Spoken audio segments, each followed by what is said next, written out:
Finally, now to touch on 9/11.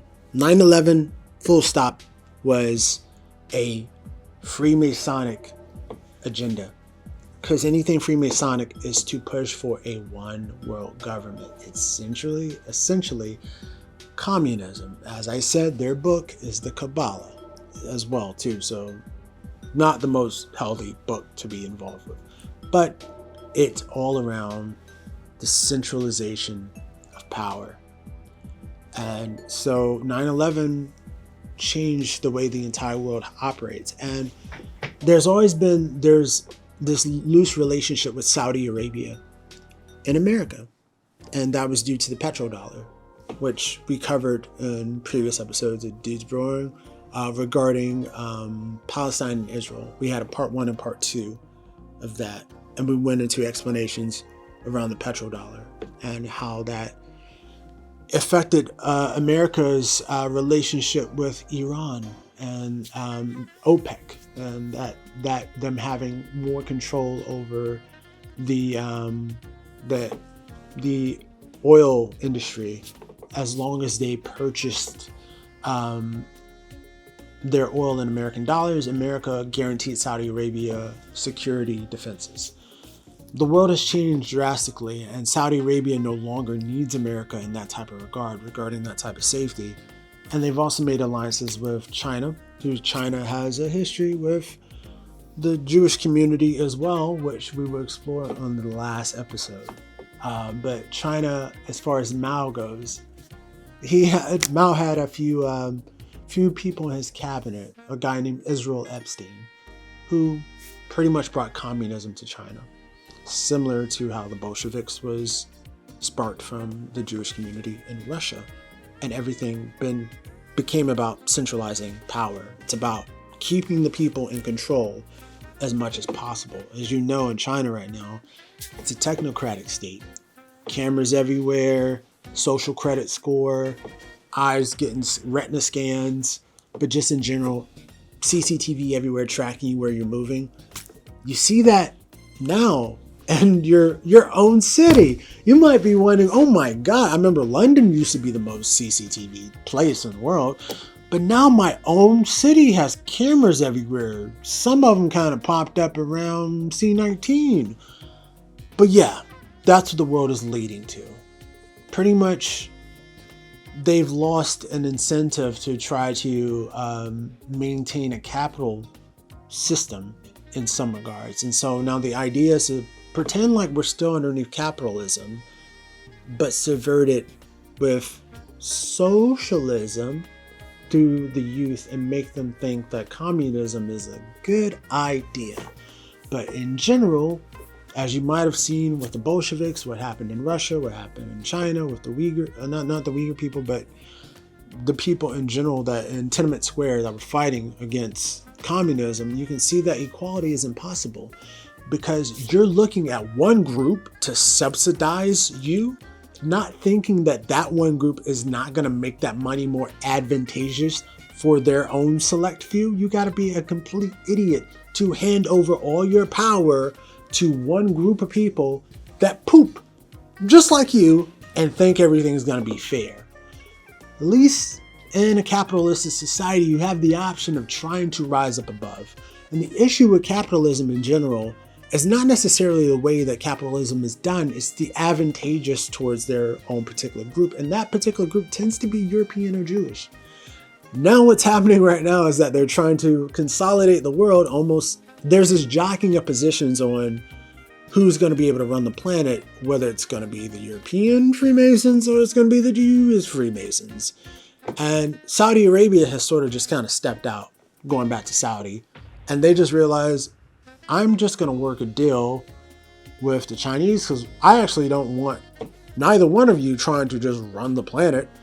We all deserve to run our own sovereign nations, maybe have total control over our sovereign nations, but I'm no longer helping you guys out in your one world game.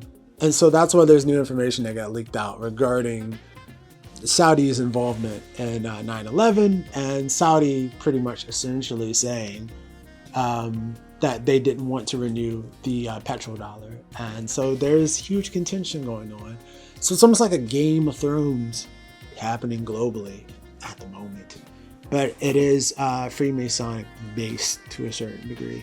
I mean, there's Freemasonic temples in Saudi Arabia. Any place that Britain has touched ground, because Britain was involved in Saudi, they were involved in Egypt, all during World War I.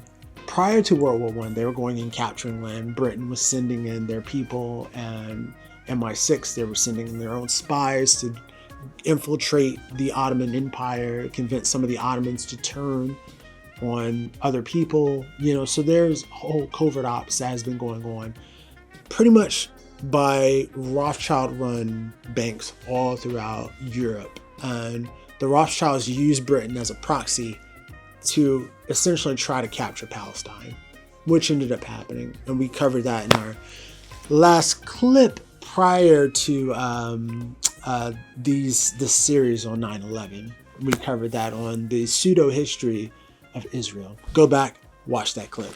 But yeah, so sit back and enjoy yourselves. You're about to get the full story on what actually happened during 9/11, who caused it, which I slightly talk about, but you actually get to see it for yourselves.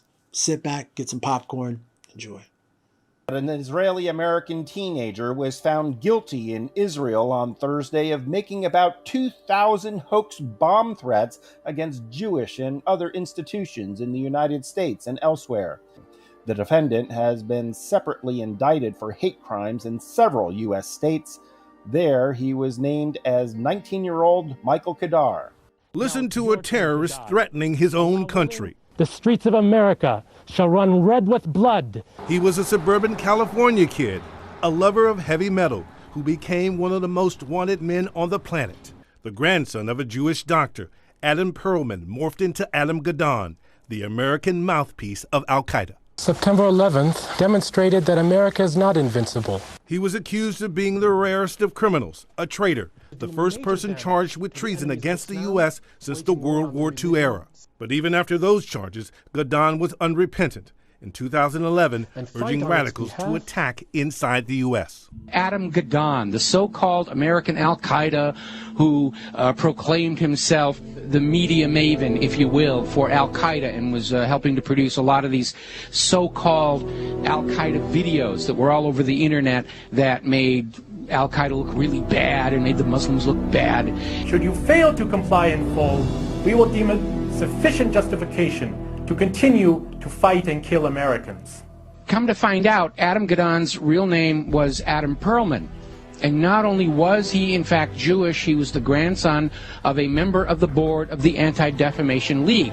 And if you've been following the history of the Anti-Defamation League, you will find out they've been very much involved in covertly supporting a lot of these so-called American Nazi movements. In fact, all the way back, just about the time of World War II, there was this scandal where the head of the American Nazi Party, which had a total membership of like 6, and yet they were getting all this press, was arrested for embezzling from his sponsors, which turned out to be the ADL, so that kind of blew up in their faces. So anyway, we have Adam Perlman, and he's been going around saying, I'm Al-Qaeda, see, I got a turban on my head, I'm a terrible Muslim, gotta hate me, gotta be afraid of me, and of course everybody's laughing at him now because we all know who he is. Okay, so they have brought in the understudy, and there is a new American Al-Qaeda named Yosef Al-Khattab.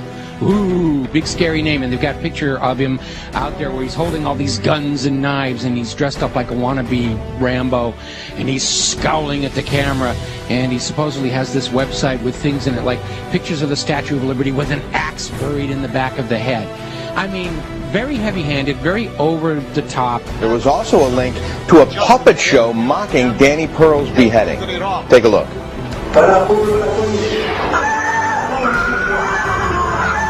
Oh, that's awful. You know, just looking more like a movie prop than anything else here. So, as it turns out, this is another fake. His real name is Joseph Cohen.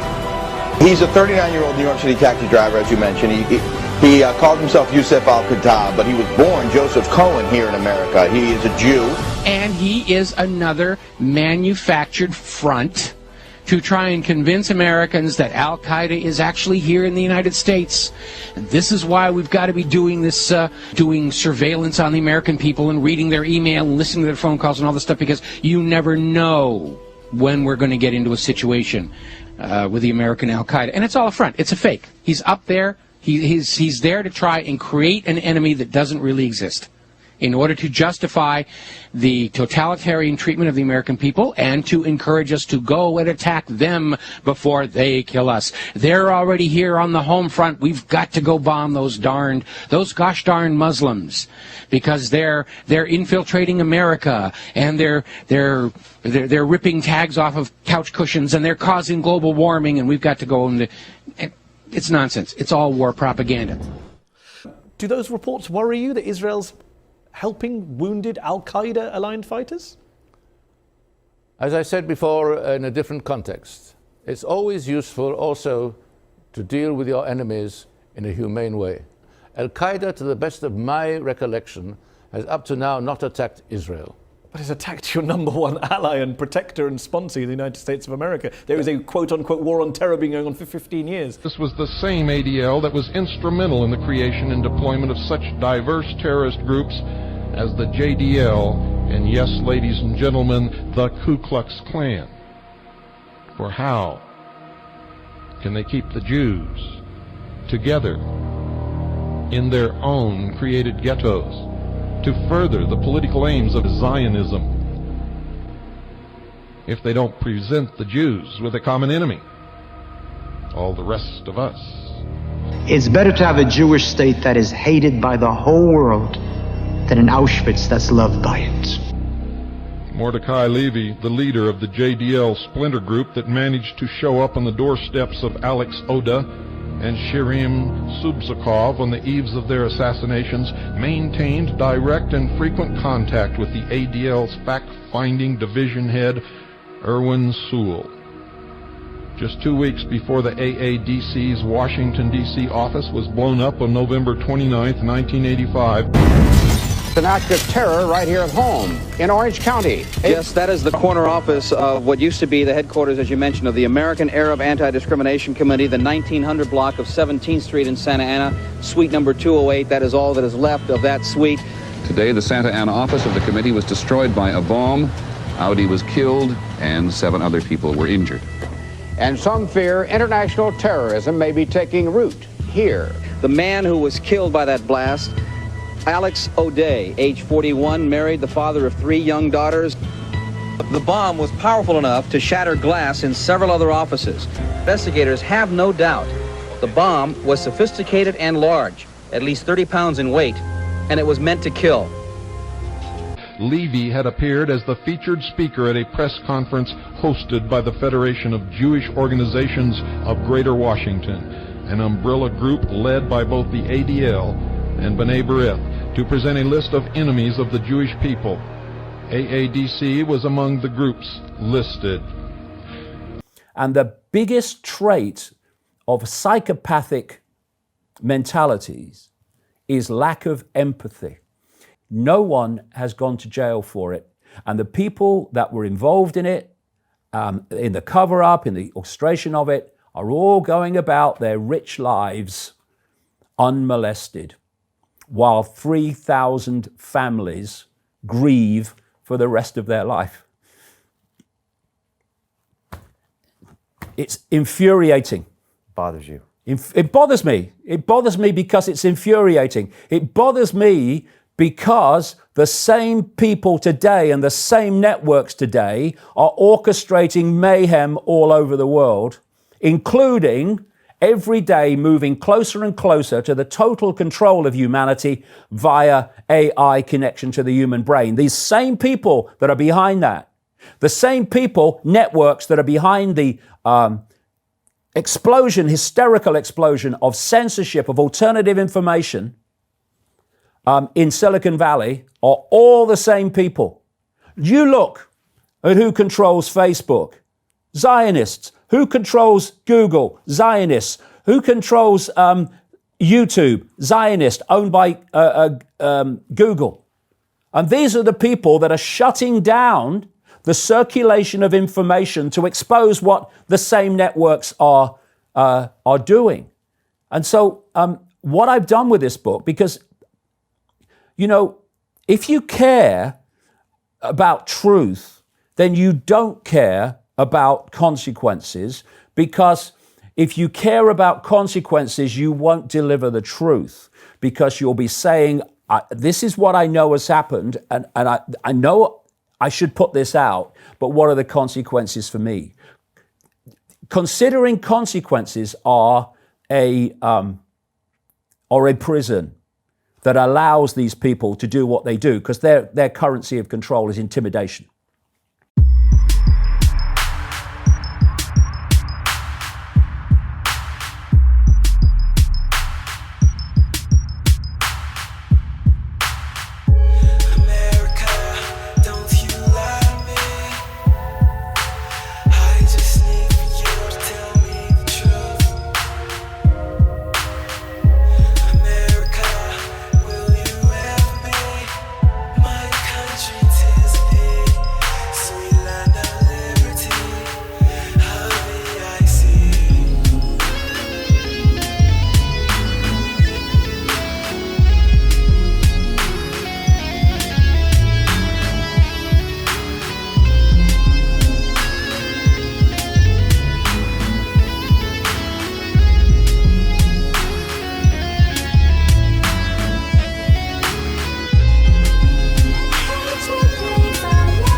Strong support for the Jewish people's right to Jerusalem served as a powerful example to others, and your dedication to Zionism for over a century has made you a true partner in the restoration of Jewish sovereignty in our historic homeland.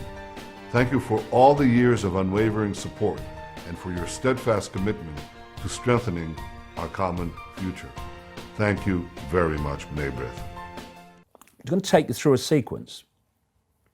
1979, a guy called Isreal was interviewed by an American Christian Zionist journalist.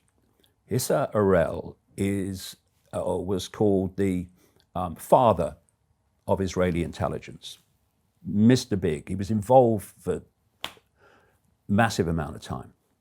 And he said to this journalist in 1979 that he thought there was going to be an attack by Muslim extremists on your biggest building in New York. And that they would do this because in their philosophy, also in the philosophy of the Kabbalah, by the way, and that whole area of thought, they represent a phallic symbol of America, and it would break the spirit of America, basically, that kind of theme. Also in 1979, a man called Benjamin Netanyahu organized a conference in Jerusalem and then organized another one in '84 in America, focusing on Arabic terrorism and the need to have preemptive strikes on countries to stop terrorism. The question is really, how do we ensure that these weapons of destruction, these missiles, these chemical weapons, the nuclear program that is fast accelerating in Iraq, that these do not pose a threat in the aftermath of the crisis, assuming it gets out of Kuwait. This is an issue for the entire international community. So I wrote a book in 1995, and I said that if the West doesn't wake up to the suicidal nature of militant Islam, the next thing you'll see is the militant Islam is bringing down the World Trade Center.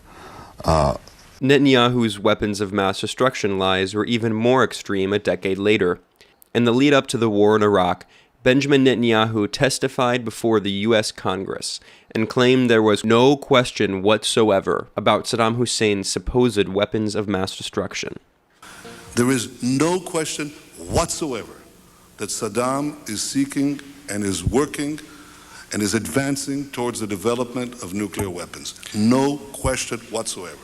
If you take out Saddam's regime, I guarantee you that it will have enormous positive reverberations on the region. Netanyahu also tried, without any evidence, to link the Iraqi government to not just al-Qaeda, but also the Taliban, the extremist Islamist group in Afghanistan. You're making a connection between the Taliban and Iraq? Yes, I am. I'm saying that if you look at those who harbor terrorists and those who support terrorists, I guess I was looking for a connection between September 11th and my understanding why we went to the Taliban is there was a connection there. They were harboring somebody that we believed did the act on September 11th. Yes, that's the first reason why you did it. Now you're going to take me from September 11th to Iraq somehow? Yes, but I'm saying something else. I'm saying the connection is not whether Iraq was directly connected to September 11th, but how do Iraq, Iran, and Libya are racing to develop nuclear weapons. And it was not just in Iraq where Netanyahu forcefully called for regime change. He also proposed toppling the government in Iran. Obviously, we like to see a regime change, at least I would, in Iran, just as I would like to see in Iraq. The question now is a practical question. What is the best place to proceed? It's not a question of whether Iraq's regime should be taken out, but when should it be taken out? Israel's extreme right-wing Prime Minister Benjamin Netanyahu has a habit of repeatedly claiming without any evidence that his enemies supposedly have weapons of mass destruction. Tonight, we are going to reveal new and conclusive proof of the secret nuclear weapons program that Iran has been hiding for years from the international community. By next spring, at most, by next summer, at current enrichment rates, they will have finished the medium enrichment and move on to the final stage. God have mercy upon us.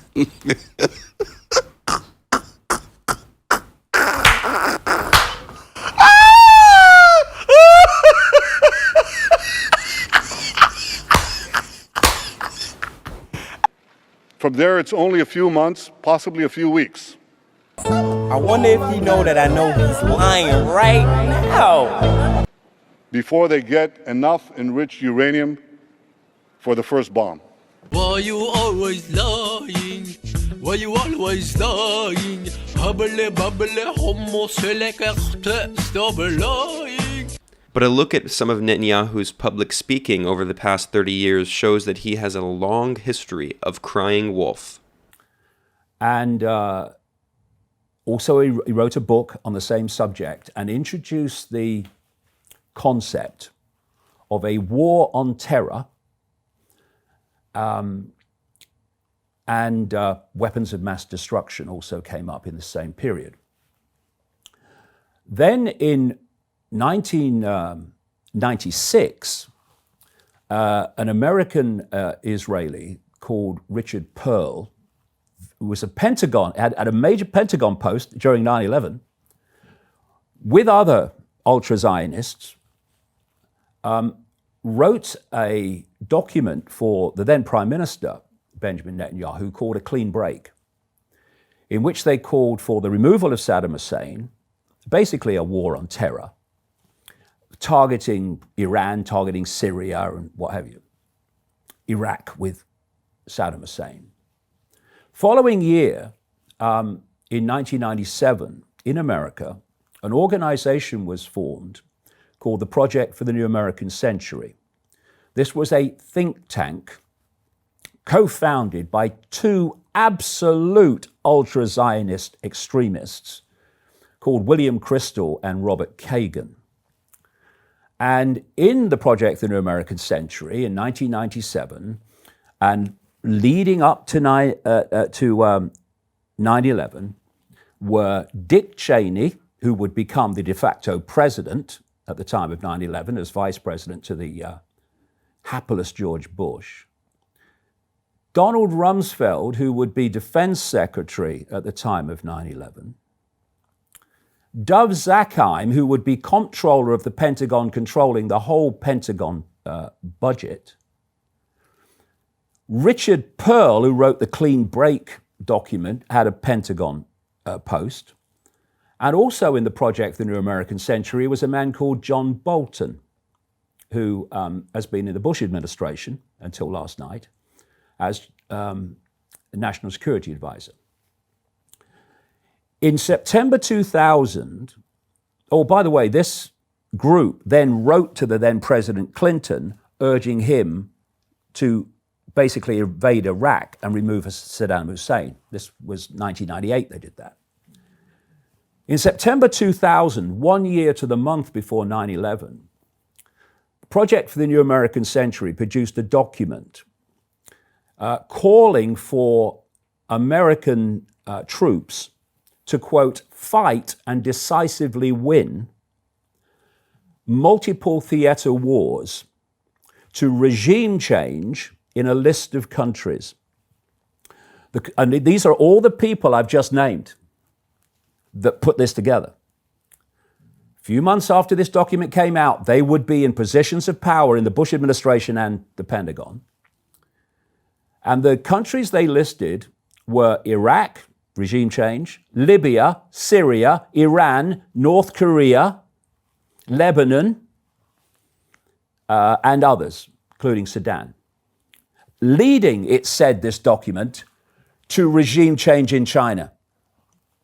The Project for New American Century, which kind of lays out this vision. So dig into that a bit. When you tell people this is a lie, that is a lie, they inevitably come up with, well, then why did we really go? And they want one answer, and it's always a range of several answers, and even then, you don't quite explain it with rational reasons. Wars that don't make sense, that are doomed to failure. Talk about the PNAC document. PNAC being Project for New American Century. The Project for the New American Century, which is a think tank that was around in the 90s and up through 2005 or 6, and then it disappeared, and then came back online in 2009 when the coast was clear, and clearly nobody was getting prosecuted for anything. And there are about 17 members of this so-called think tank who were in top positions in the Bush-Cheney administration, advisor to the president, to the vice president, assistant secretary of defense, and so forth. And a couple of these guys, Feith and Wolfowitz, had earlier worked for Benjamin Netanyahu in Israel and put out a paper that advocated the same kind of program that they then put out papers from PNAC advocating, that is intense nationalism and militarism and going after Middle Eastern states with aggressive wars. And this is what PNAC urged on President Bill Clinton, who agreed with them and made regime change in Iraq one of his goals. And I think this is very significant, that this PNAC document, although it was mostly Republicans, I believe Lieberman was a supporter of it, if not a signer of it. But Clinton agreed with one of its main propositions, that there are certainly sections of the Democratic Party that are on board with this vision. Right, and there are several key papers that they published, and the biggest one maybe was in 2000 called Rebuilding America's Defenses, as if they needed to somehow be rebuilt, which was advocating a much larger military, the ability to fight multiple simultaneous wars, an aggressive agenda of going after nations in key regions of American interest, including resource regions, the need to plunder other people's resources. And a lot of it is language about absolute dominance and maintaining control of the world and fending off any possible rival. This is in the shadows of the Cold War having ended and the need existing for some new enemy, and they haven't quite come up with international terrorism or Al-Qaeda yet to fill that gap, but they want to take this opportunity to maintain American dominance. And get rid of regimes that have gone like this. So you can't have any that have left the U.S. sphere of influence. So Saddam in Iraq, but you also then have Iran, and it's a series of Syria. And see, you have to either be in our sphere of influence or you're not going to be. Right, and you look at what Wesley Clark said about the list of nations that Donald Rumsfeld had, 7 nations we were going to go into in 5 years if the Iraqi people hadn't fought back, I guess. No, I think it's very important that this issue of there's a significant section of the Democratic Party leadership either shares this vision or does not abhor it. For example, while Lieberman supported this document, and Lieberman gets chosen as Al Gore's vice president. So there's a whole section here that they're more or less on the same page. There are a lot of factors in that pick, I think, maybe the biggest being Al Gore's pretense that he had never met Bill Clinton and was buddies with one of Clinton's attackers. But I agree that the Democratic Party does not have a vision that is dramatically different from this. So how about President Obama? He runs in the campaign promising a new mindset on foreign policy. Do you see any indication that Obama has a fundamentally different view than the PNAC document? Yeah, he talked in the campaign, at least on occasion, about ending the mindset that allows war. Then he went and gave a Nobel Peace Prize acceptance speech glorifying war and maintaining that Martin Luther King Jr. had been wrong in his Peace Prize acceptance speech, which if a Republican had done it, we'd still be hearing the outrage. And this is someone who gave an Oval Office speech a couple of months back where he regurgitated all of the lies that Bush had told about these wars, about Iraq, starting back with the weapons of mass destruction on through the lies about the surge that are being used to justify the continuation and escalation in Afghanistan. So there is a problem with the Democrats buying in to the same lies that you get from the Republicans. Well, I think we're encouraging the disintegration of Pakistan, and I think if we were concerned about a conflict, we wouldn't be selling weapons to India. You ought to want a conflict with fewer weapons in it, if that were your concern. And I think that the secrets are not really that deeply buried. There's an incident in the book I describe of an interaction between myself and Mr. Brzezinski, who you like to cite, and who spelled out his reasons in a Rand Corporation affair for why we need to stay in Afghanistan, including reasons like a gas pipeline that aren't talked about endlessly on television, but that are openly stated at events like that, and concern about buffering a war. No, if you look at what these people say in NATO meetings, and there's one happening right now, it's about the irresistible temptation of being able to put bases and weapons, including nuclear weapons, in a country that borders just about every critical country they want to face off against in the world. And Afghanistan is in that location. And knowing full well that it's hopeless and it's a question of how much blood, how much treasure before they pull out, they just can't help themselves. I don't think it's about preventing wars. I think it's about dominating the globe. But this document said in September 2000, this process of transformation, as they called it, in other words, this regime change, would necessarily be a slow one, this is the quote, absent some catastrophic and catalyzing event like a new Pearl Harbor. That would be a problem that would justify the solution, which was the agenda in this document. These people that wrote that came to power in the Pentagon and the White House in January 2001. And the ultra Zionist Michael Chertoff was appointed head of the criminal division of the Justice Department, who would then, by that role, oversee the criminal investigation into 9/11, non-investigation actually. And in September 2001, America had what Bush called at the time our Pearl Harbor, the Pearl Harbor of the 21st century. As a result of that, this list of countries started being ticked off. And I quote a New York Times report just after 9/11, revealing that on September the 19th and 20th, a group called the Defense Policy Board, including all these characters, including Richard Perle, had met to plot the overthrow of Saddam Hussein. This is days after 9/11. This was planned from the start. Then, in 2007, it's a little bit out of sequence, but it's important to say this. A man called General Clark was interviewed on a internet show called Democracy Now! 2007. And he told an amazing story. He said that, and this guy was Supreme Allied Commander of forces, NATO forces at one point. He was involved in the war against Serbia, etc.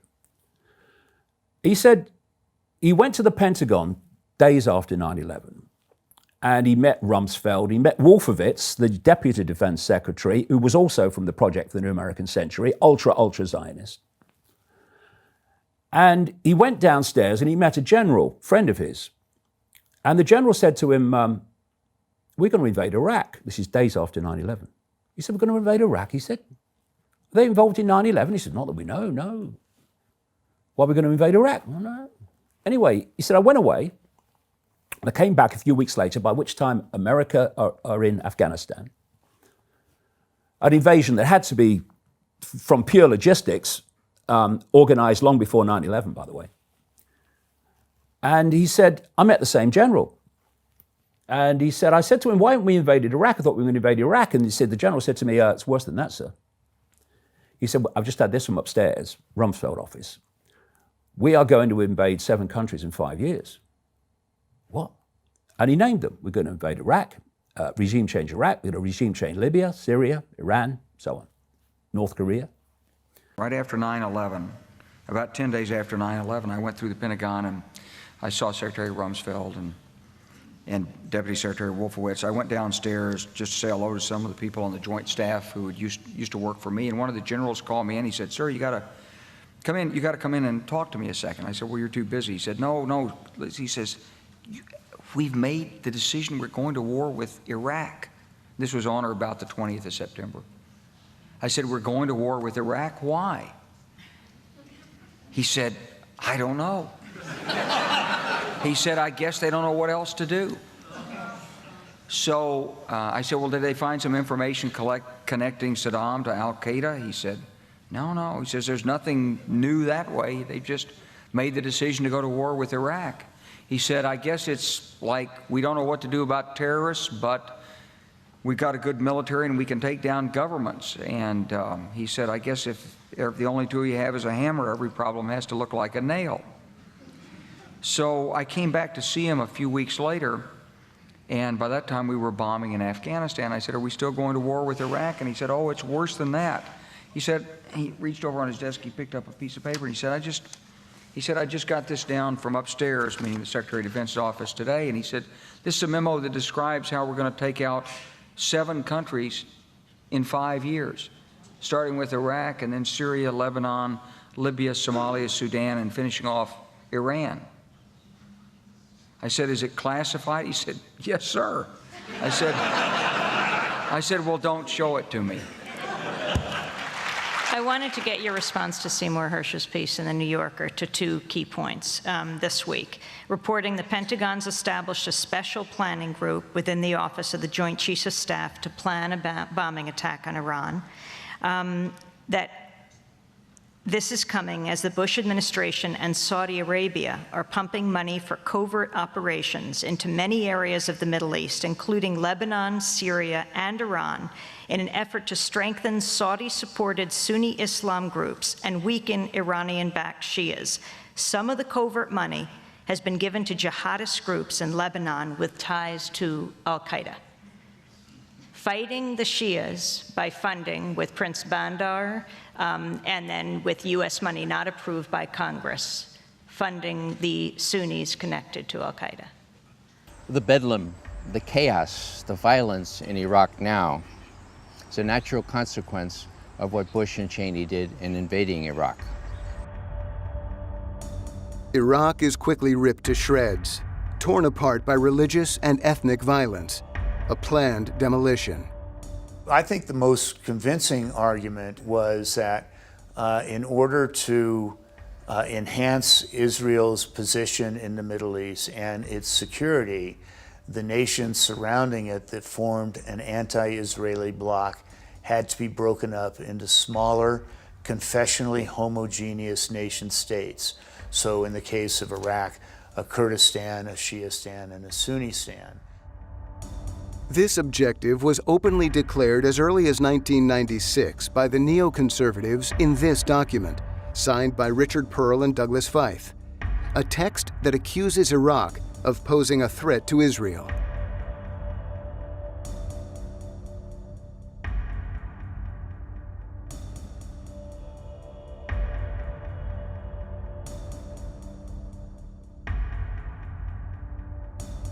Today, the chaos in Iraq has claimed Syria. Entire provinces are beyond the control of Baghdad and Damascus. There, terrorist groups rule supreme, and the West has found itself a new enemy, the head of the Islamic State, Abu Bakr al-Baghdadi.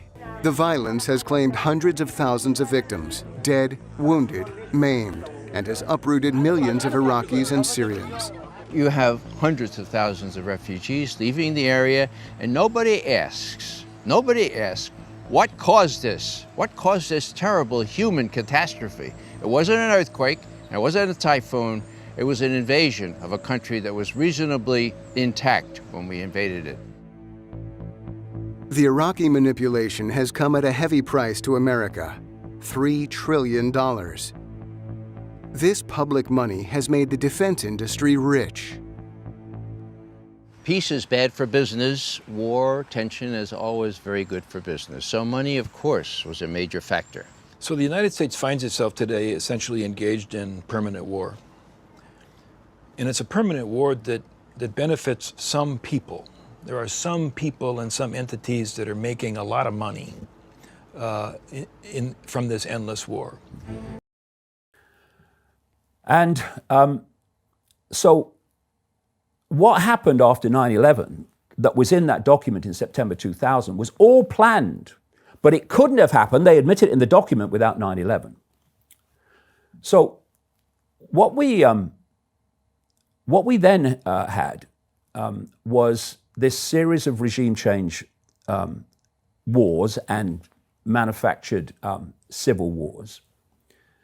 And they happened under different regimes. You see, this is where the web is the permanent government. The here today, gone tomorrow politicians just come and go. They're for show.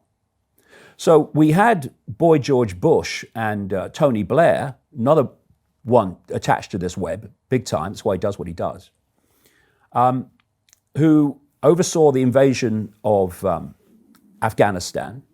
And then they lied about weapons of mass destruction in Iraq to justify an invasion of Iraq to regime change Saddam Hussein. Why did they lie? Because Iraq removing Saddam Hussein was on the list and they had no credible reason to remove him, so they made it up, simple as that. Then they move out, a Republican and what passes for Labour, and in comes a Democrat, Obama, and in comes David Cameron in this country. And they, with NATO, in effect, invade Libya, another one off the list. And then they start the manipulation of Syria that started that catastrophe in Syria. And now Trump's come in, Maverick, and he's been targeting Iran, etc. All on this list. I think he might be starting to just push back on that a bit. Maybe the pennies are dropping with Trump, actually, who's running this show, and it's not been him. So this party political thing is it's just a mirage. This web is running the show. So who benefits from all this happening? Well, Israel benefits. The Sabbatean Frankist cult that run Israel, which the vast majority of Jewish people in Israel have no idea about, benefits because that's what they wanted all along. That's what the clean break was basically talking about. So let's have a look at this 9/11 that was the new Pearl Harbor, essential to this playing out. How many people know that in 9/11's year of 2001, 200 Israeli people were arrested in America for being part of an Israeli spy ring? 140 before 9/11 and 60 afterwards. Many were posing as art students.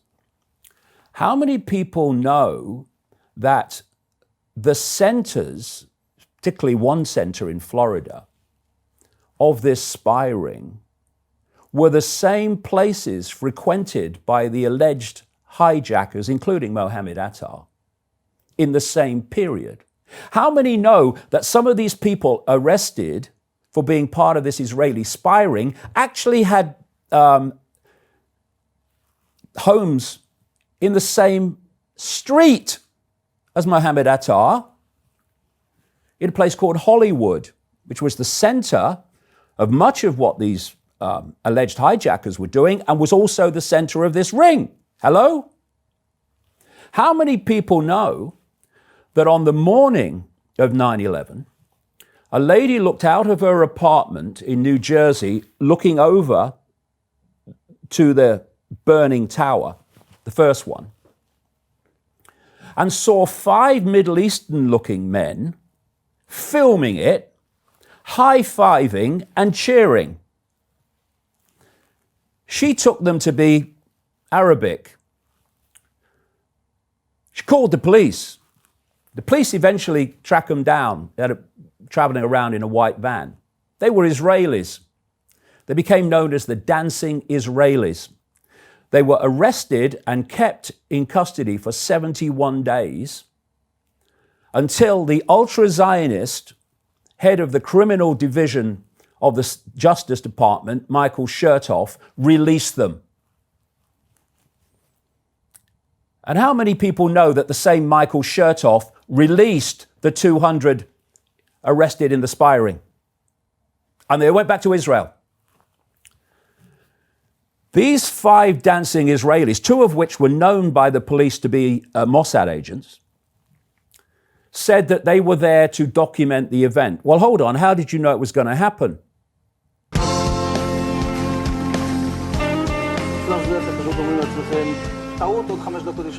And at that point, we were taken for another round of questioning, this time related to our allegedly being members of Mossad. The fact of the matter is, we are coming from a country that experiences terror daily. Our purpose was to document the event.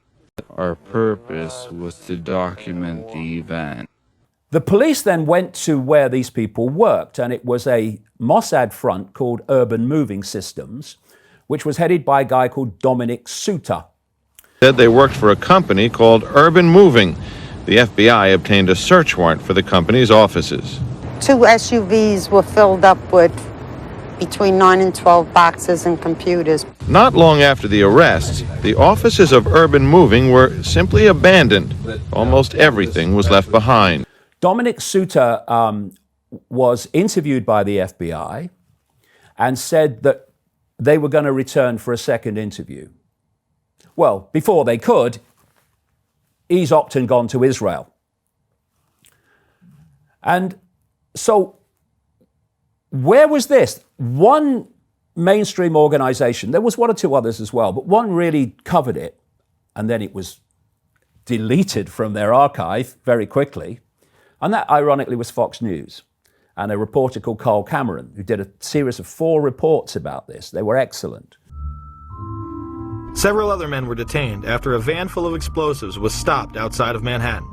Earlier, we had heard that an FBI spokesperson said that there was a report on the George Washington Bridge, which is another facility which you folks are responsible for policing, a report that there had been a van stopped there that had explosives. Asked this week about another sprawling investigation and the detention of 60 Israelis since September 11th, the Bush administration treated the questions like hot potatoes. I would just refer you to the Department of Justice with it. I'm not familiar with the report. I'm aware that some Israeli citizens have been detained. With respect to why they are being detained and the other aspects of your question, whether it's because they are in intelligence services or what they were doing, I will defer to the Department of Justice and the FBI to answer that.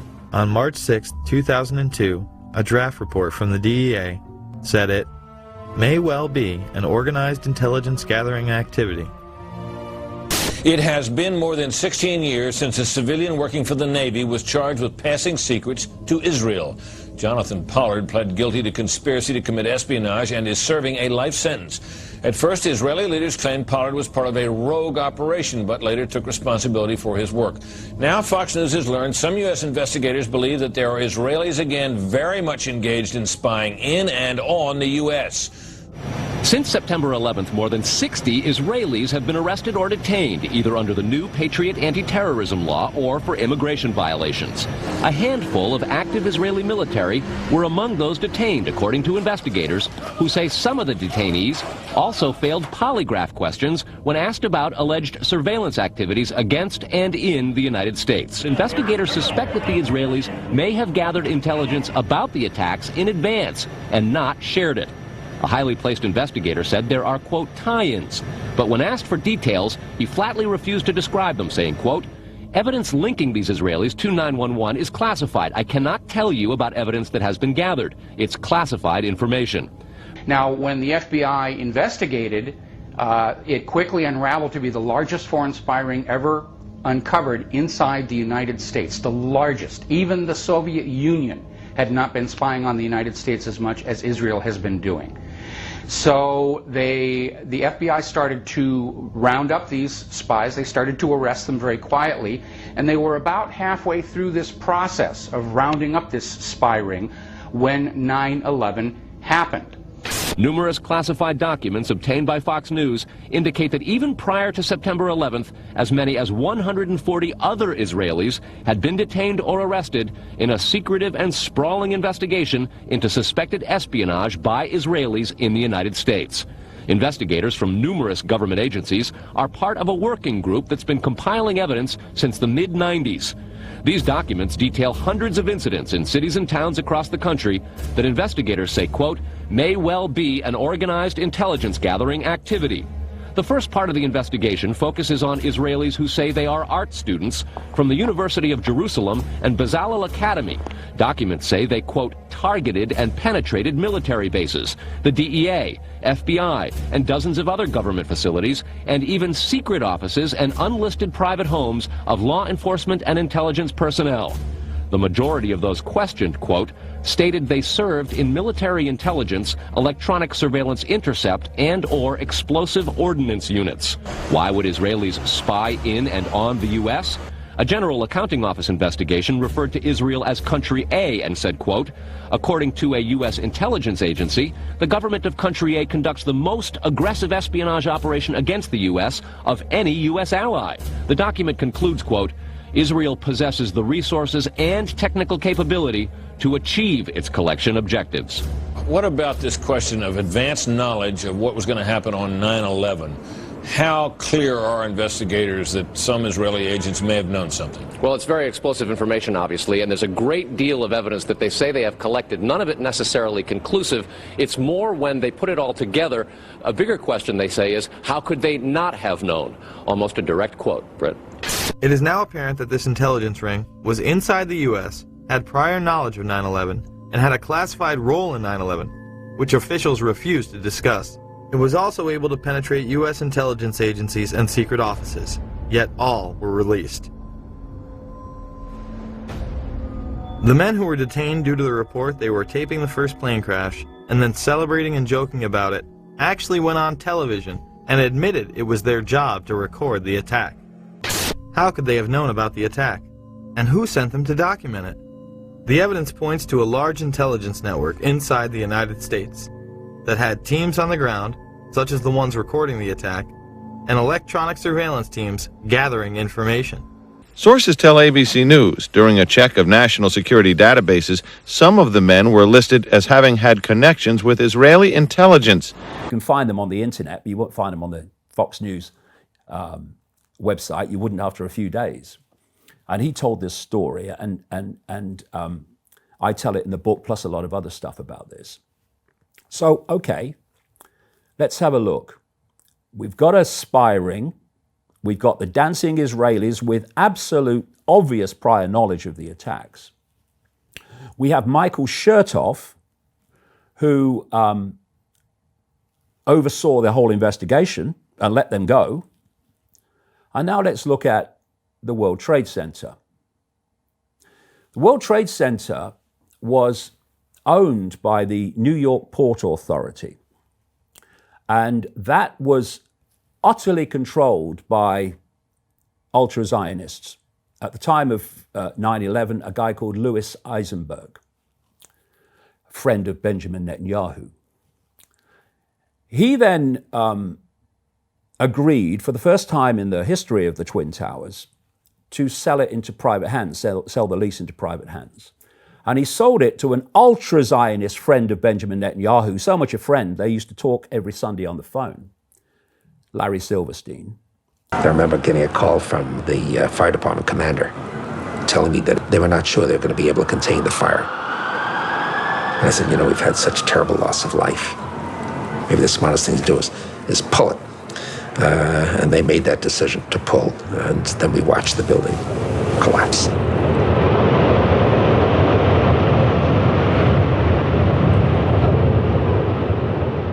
And his partner in this project, a guy called Frank Lowy of Westfield Malls fame, another friend of Netanyahu, and the person that provided the pressure to sell it into private hands was a guy called Ronald Lauder, ultra Zionist, major at global level, from the Estee Lauder family, who was heading two privatization organizations in New York that recommended the privatization of the Twin Towers. Severe, tough, real laws that will put these hate mongers away in prison for a long time.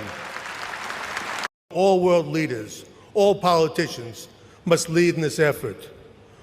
Words are not enough. Political speeches are not enough. Laws must be passed, severe, tough, real laws that will put these hate mongers away in prison for a long time. All world leaders. Larry Silverstein bought the lease, and in his own personal contribution was $14 million. As a result of 9/11, he was paid out in insurance $4.5 billion. Soon as they got the lease, they dramatically increased the insurance in the case of a terrorist attack. The person who insured them initially was a man called Morris Greenberg of the insurance giant AIG, who was a friend of Kissinger, a friend of Netanyahu, all these people, usual story. But what Morris Greenberg did immediately, he had secured the insurance and the terrorist insurance for Silverstein, is he sold it on, reinsured it to 24 insurance companies and before 9/11, and they took the hit, not Greenberg. And what you had with the investigation or lack of it was a desperate desire not to get this into court, because then the evidence could be put before people in a public arena. So what they did was came up with a process of compensation for the victims of 9/11. And you would get a payout if you agreed not to take out civil action, basically. That was overseen by an ultra-Zionist called Kenneth Feinberg, a lawyer, who was also the man who oversaw executive compensation payouts, who got them and who didn't, after the financial crash of 2008. So he oversaw the families getting the compensation who didn't agree, who agreed rather, not to go into a civil action. But just under 100 families said, no, we're not taking your compensation. We want to know what's happened.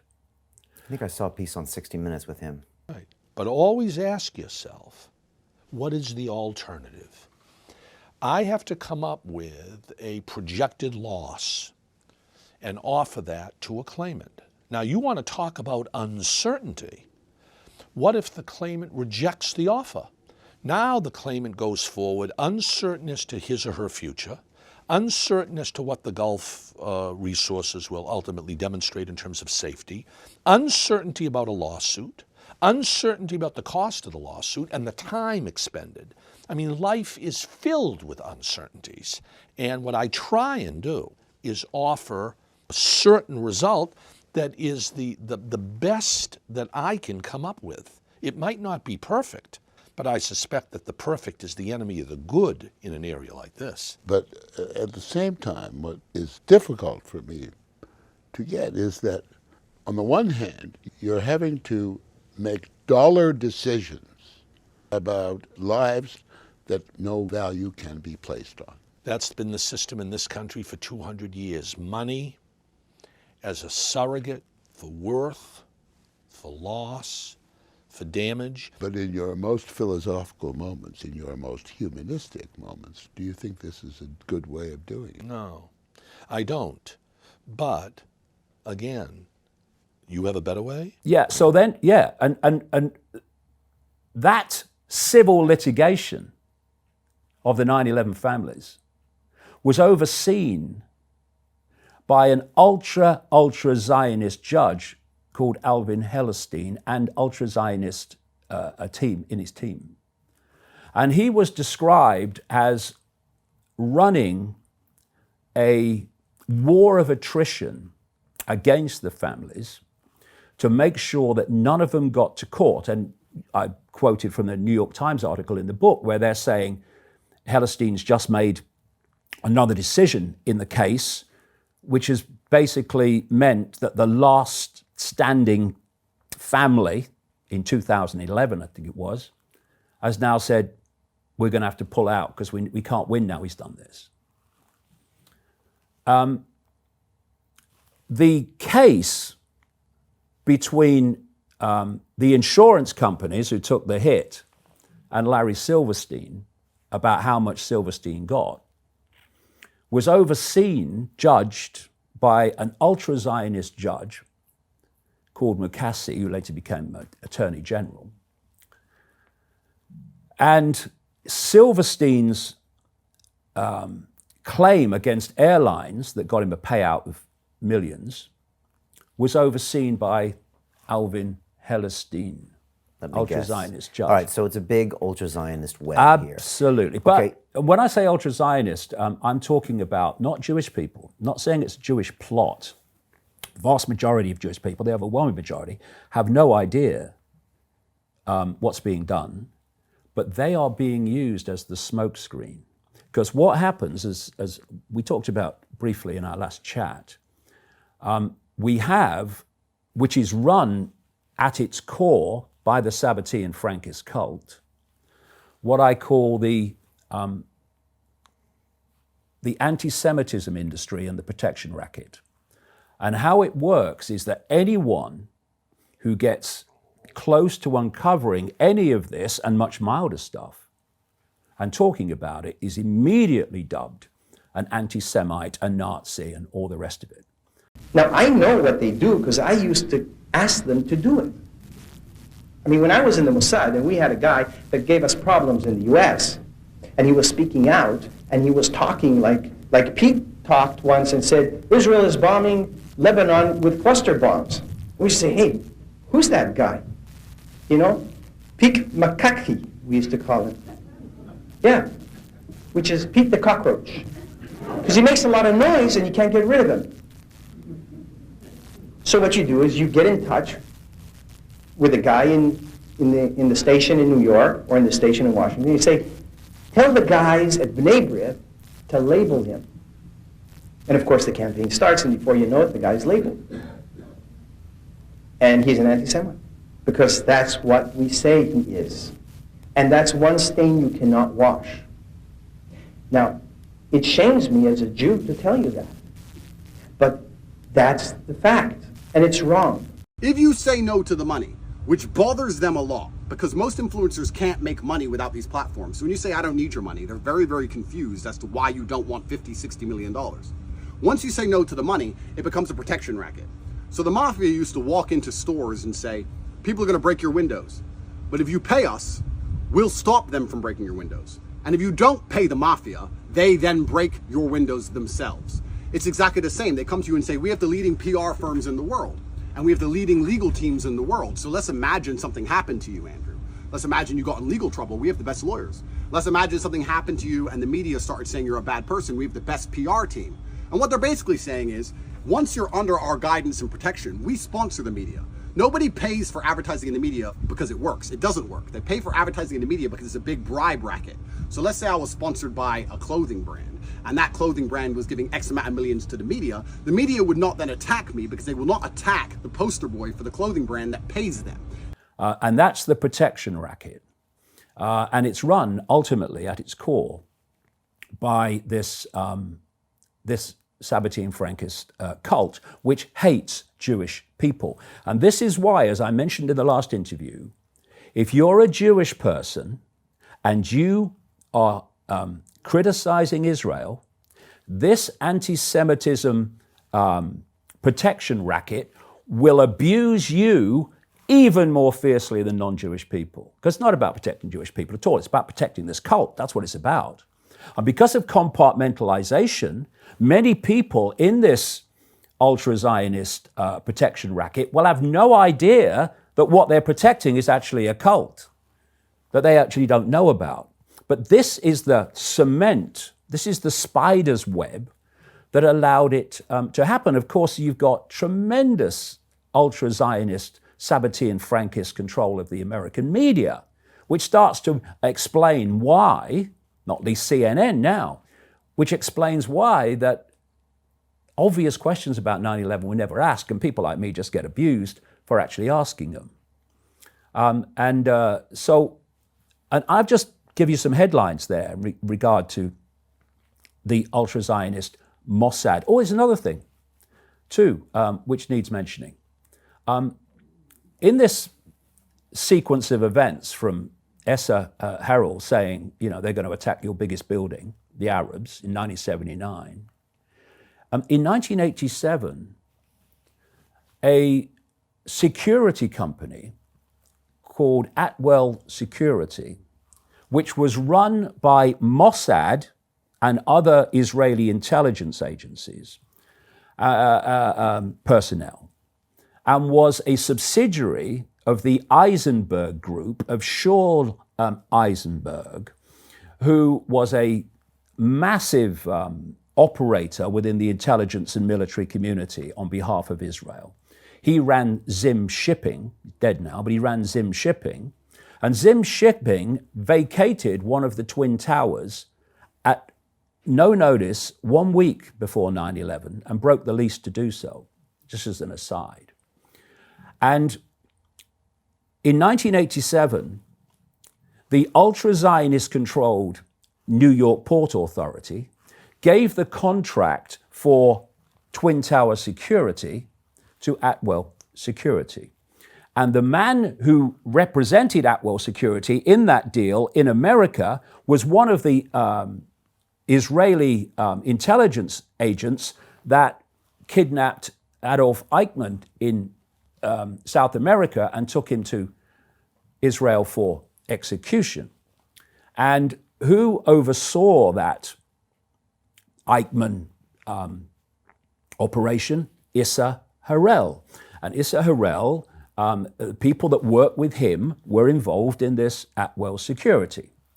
The reason that Atwell Security lost the contract very quickly is when it was revealed that the president of Atwell Security had used a false name in the contractual affairs contract.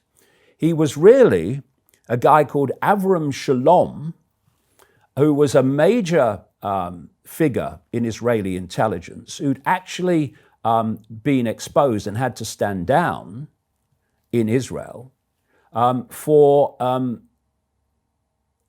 ordering the murder of 2 wanted Palestinians by bashing their heads with stones.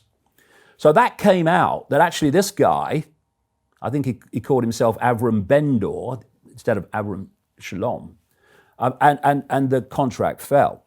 So the first attempt in 1987 to get control of the Twin Tower security was from Israeli intelligence there. Okay. In 1993, which you will be aware of because I think you were there at the time, there was the World Trade Center bombing in 1993. Yeah. I was in Boston. I was about to go there. It was my first job at the company across the street, which was called Bankers Trust, and they had to walk down the stairs, and it was that garage bombing, wasn't it? That's what happened. That's and right. They took out a hotel. At the bottom, yeah. Yeah. So as a result of that bombing, which, by the way, as I show in the book, involved the FBI, and it also involved an intelligence agent from Israel. And as a result of that bombing, the ultra-Zionist-controlled New York Port Authority decided we've got to revamp security of the Twin Towers. And they gave the contract to an ultra-Zionist security company called Kroll. In that same year of 1993, when Kroll got that contract, someone else bought into Kroll as a partner, Morris Greenberg, the man who arranged the insurance for Larry Silverstein, friend of Netanyahu. And so Kroll and ultra-Zionists, out of basically orchestrated from Israel, had control of security from then on right through to 9/11. And when Silverstein took over, of course, they had complete control of the building. Can I ask you about the hijackers? Because we were all told that there were 19 Saudis, I think. That's right. That did the hijack. They were mostly Saudis. Okay. Yeah, maybe mostly. Under the control, ultimately, of Osama bin Laden. Laden. That's another thing very quickly. Yes. Mostly Saudis. Sabbatean Frankist. Control of Israel, not Israelis, control of Israel. Sabbatean Frankist, Donmeh control of Saudi Arabia. No accident. Explosive claims from the man known as September 11th's, quote, 20th hijacker. CNN learned that convicted terrorist Zacarias Moussaoui recently wrote to two federal courts offering inside information about al-Qaeda and connections to the Saudi royal family. CNN's Deborah Farrick joins me here on set. You actually covered the Moussaoui trial, so you know a lot about this man. Tell us, are his claims being taken seriously? Well, it's very interesting because even back then there were a lot of serious issues about what he knew and whether in fact he was crazy. In fact, he was diagnosed a paranoid schizophrenic. But Zacarias Moussaoui has often been portrayed as the missing 20th hijacker. Now in a 4-page handwritten letter, he's reviving old claims that have so far been debunked that a specific Saudi prince and princess were involved in financing 9/11. However, Moussaoui takes it a step farther, claiming that Saudi embassy officials were involved in a plot to shoot down Air Force One and assassinate Bill Clinton and/or Hillary Clinton during a trip to the United Kingdom. Well, he says that he met with a Secret Service agent several months ago and told him what he knew. To put it in perspective, Moussaoui's court-appointed trial lawyers back in 2006 portrayed him as a paranoid schizophrenic, and even 9/11 mastermind Osama bin Laden at the time denied that Moussaoui was part of the hijacking plot. He is in a supermax prison in Colorado. He is 8 years into a life sentence after pleading guilty to terrorism and murder conspiracy in connection with 9/11. But he's claiming in this letter that he was attacked in prison on orders of another terrorist, Ramzi Youssef, who's in the same prison, and he tried to get Moussaoui not to testify against the Saudis. So Moussaoui's asking for new lawyers. He says in exchange for what I can provide vis-a-vis information, he wants to be moved out of this H unit, which he calls a Saudi stronghold. He wants a warmer cell that's not infested with rodents, and he also wants his money back to buy stamps. So Moussaoui has been making these claims, but now the Justice Department is doing due diligence, and they are looking into it, even though a lot of reports, a lot of expertise has been put into determining whether in fact the Saudis were part of the 9/11 plot. Right, and they have repeatedly denied this, right? What has their response been? Well, they have, and it's really interesting because 9/11 families continue to sue the Saudi royals. And basically, lawyers for those families say, you know, the information that was provided is relevant, it's pertinent, and it could be critical. The Justice Department is taking its time, it's reviewing. However, the Saudi government in court papers has denied any involvement, financial or otherwise, saying that the Saudi kingdom was cleared many years ago. So it's still very much alive. And we know in the 9/11 Commission that basically it says that there's no clear evidence linking Saudi Arabia to 9/11, but there are 28 pages, right, of classified documents regarding Saudi Arabia. What do we know about that? Well, and this is what's so interesting, and this is really what keeps sort of the fuel going, Right. Because there are a number of allegations and accusations allegedly in those 28 pages of documents that have so far not been released. The person who put out the 9/11 Commission report said everything should be made public. It's been more than 10 years. The fear for some is that, in fact, it's going to renew allegations, accusations that simply aren't true. It's going to hurt the relationships between the U.S. and the Saudis. Also, some people say that the 28 pages, in fact, really show a much tighter relationship between the Saudi royal family and George W. Bush, which many people knew back then at the time. So, again, until those are it keeps unclassified, the conspiracy theorists will continue to come up with their own theories about what's in those pages. Thank you so much, Deb Fayrick. We appreciate it. But first, the case that could shed new light on one of the darkest days in American history.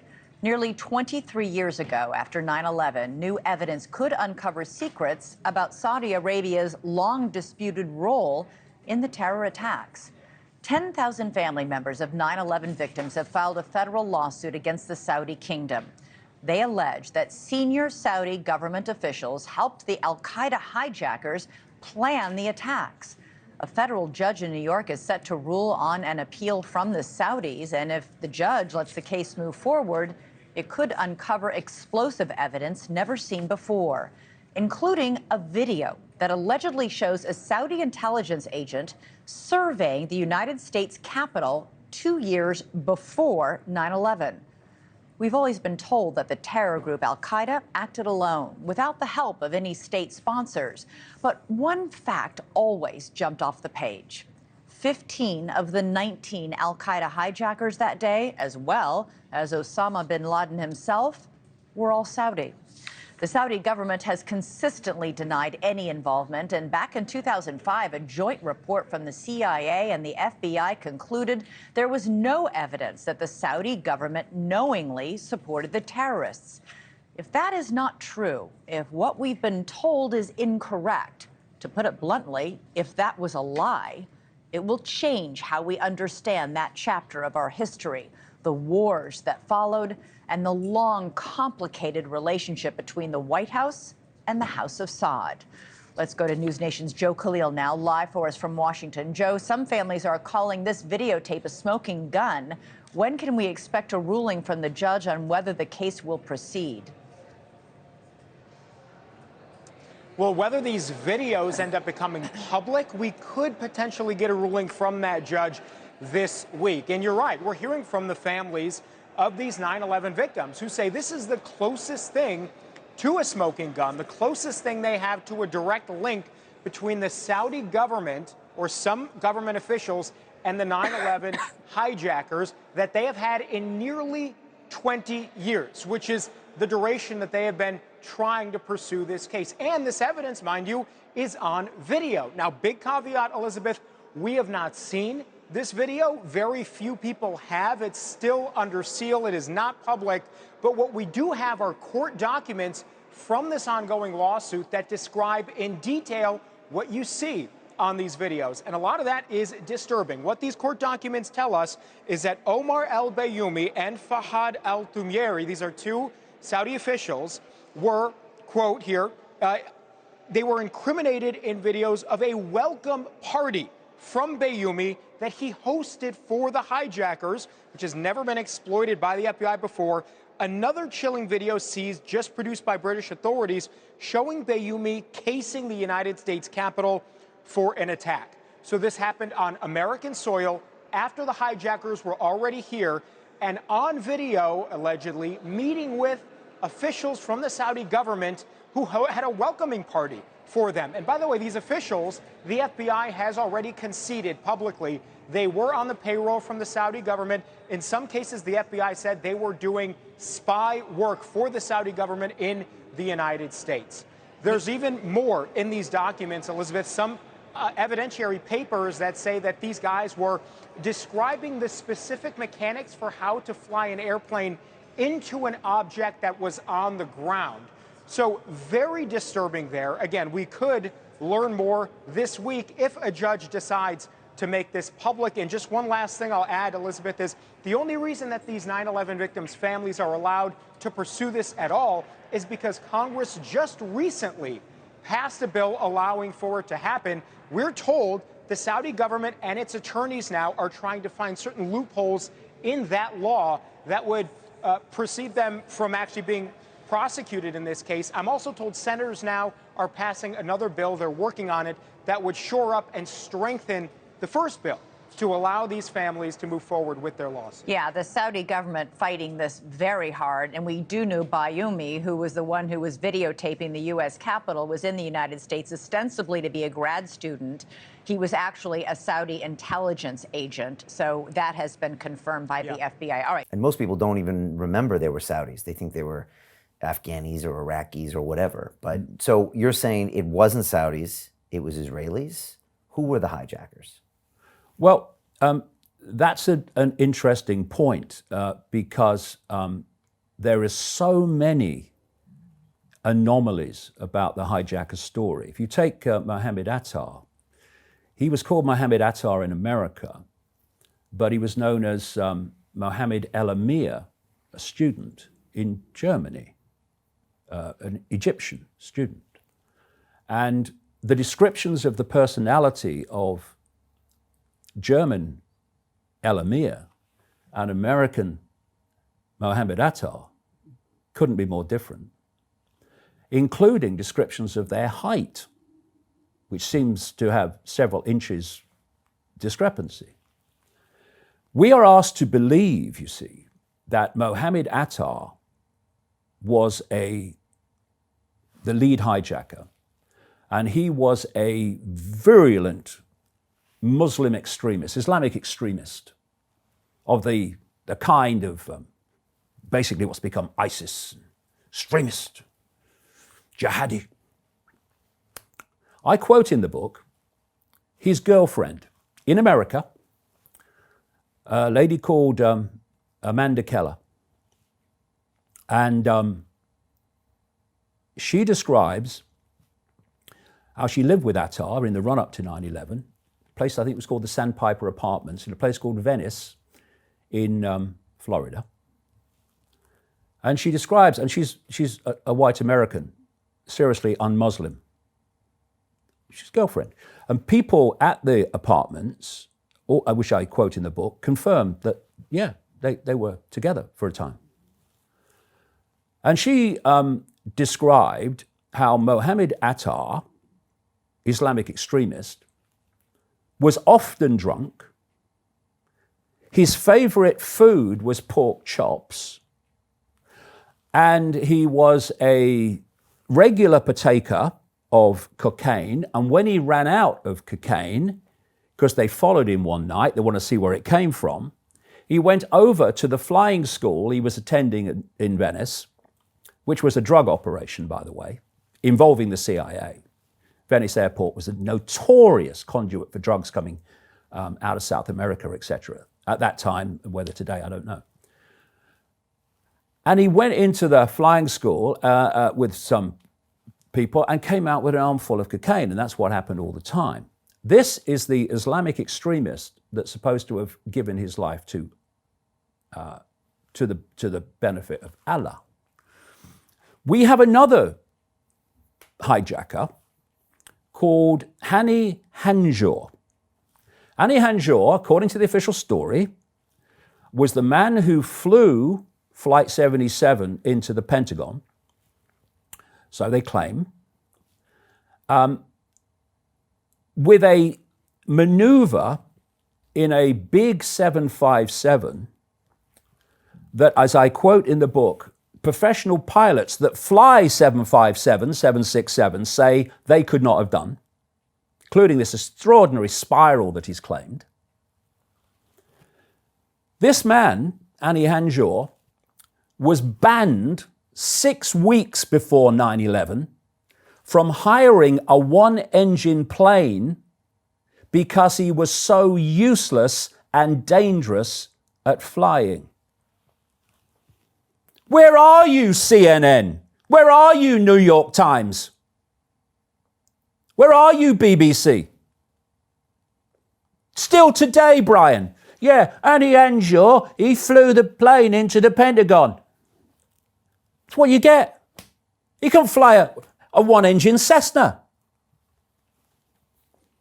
And this, I go through the hijackers, or many of them, and the idea that, look at the coincidences here.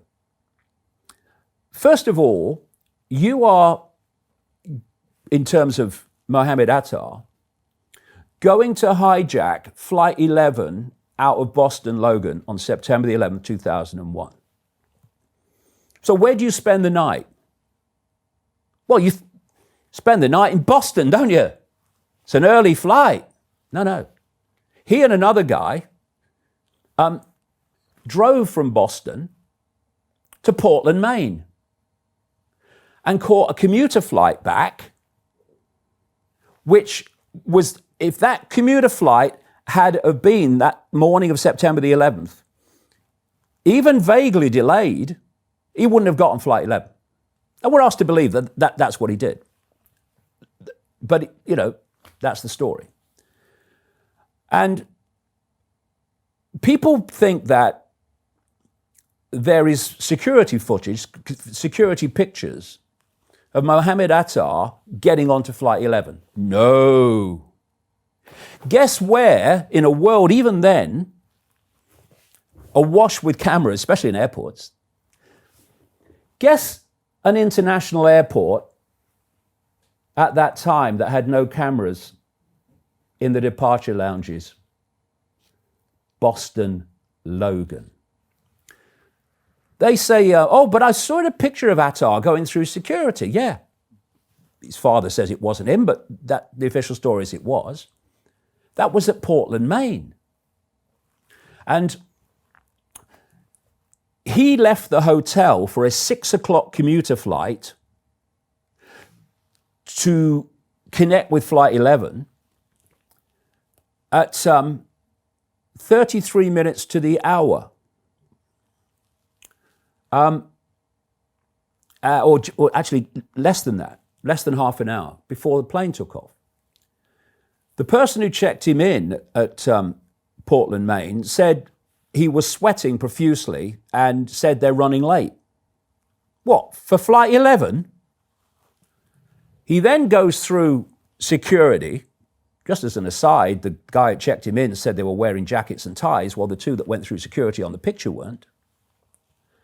And that's the picture that went around the world, Attar. And people think that was him getting on Flight 11. It wasn't. It was getting on the commuter plane. Now, in the middle of the picture of the security camera, alleged, the last place you would put a time code is the middle of a picture on a security camera. It said 5:45 a.m. And most of the media cropped that picture, so that's the only time code.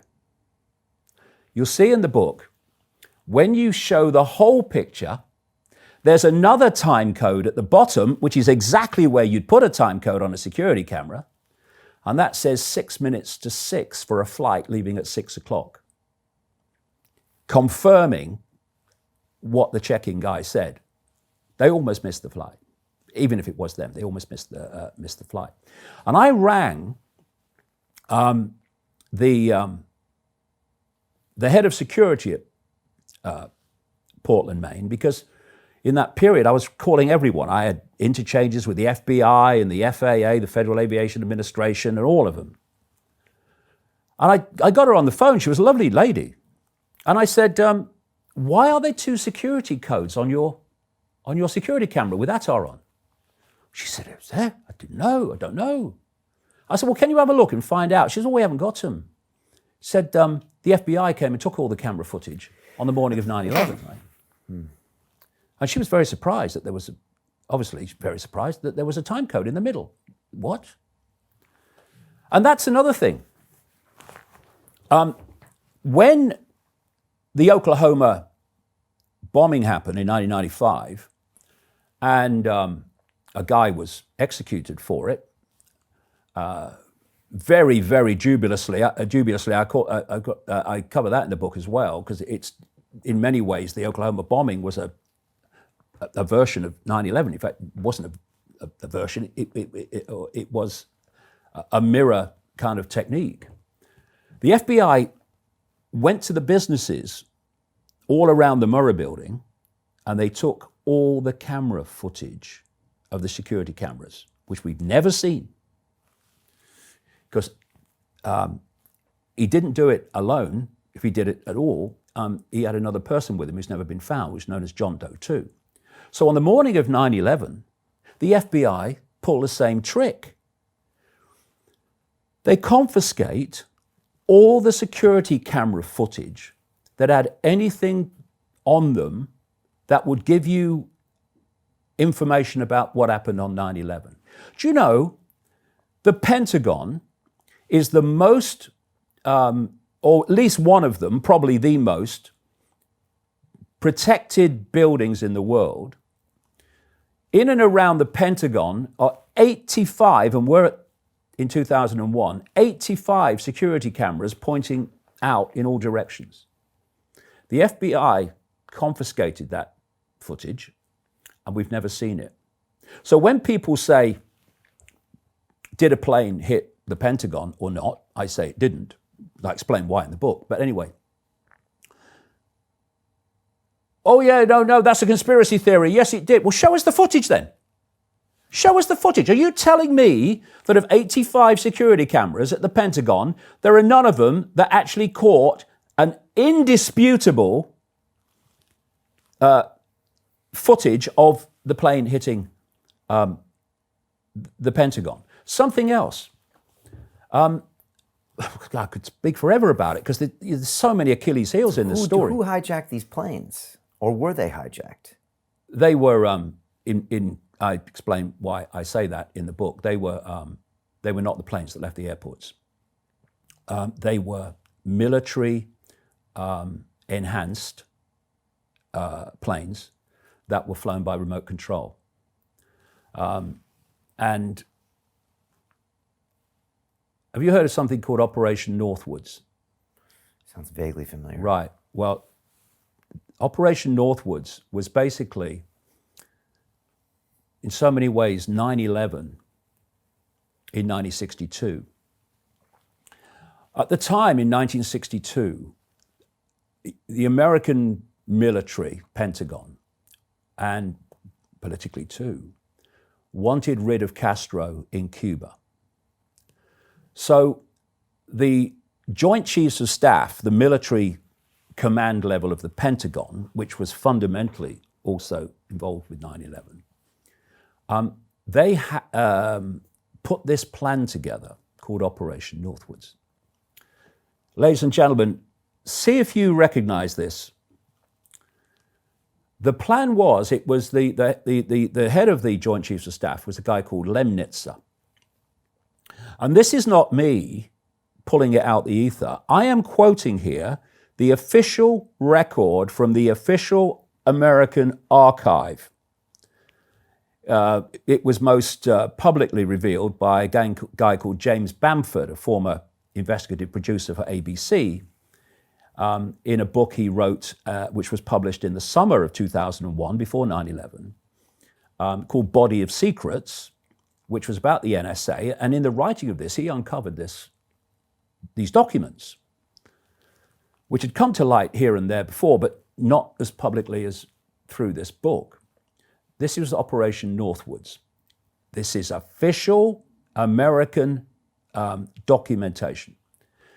The plan was in 1962, during the Kennedy administration, just before he was assassinated, and Kennedy put a stop to it in the end when he found out about it, it seems. The plan was for the American military to set up terrorist attacks in major cities, New York, Miami, others, to sink American shipping. And this is the most relevant to 9/11, to have a plane flying from a commercial airport on the East Coast that would take it in its normal route across, at a high altitude, obviously, Cuban airspace. This plane, Operation Northwoods documents say, would be would be full of, this is the quote, carefully selected passengers with carefully selected aliases.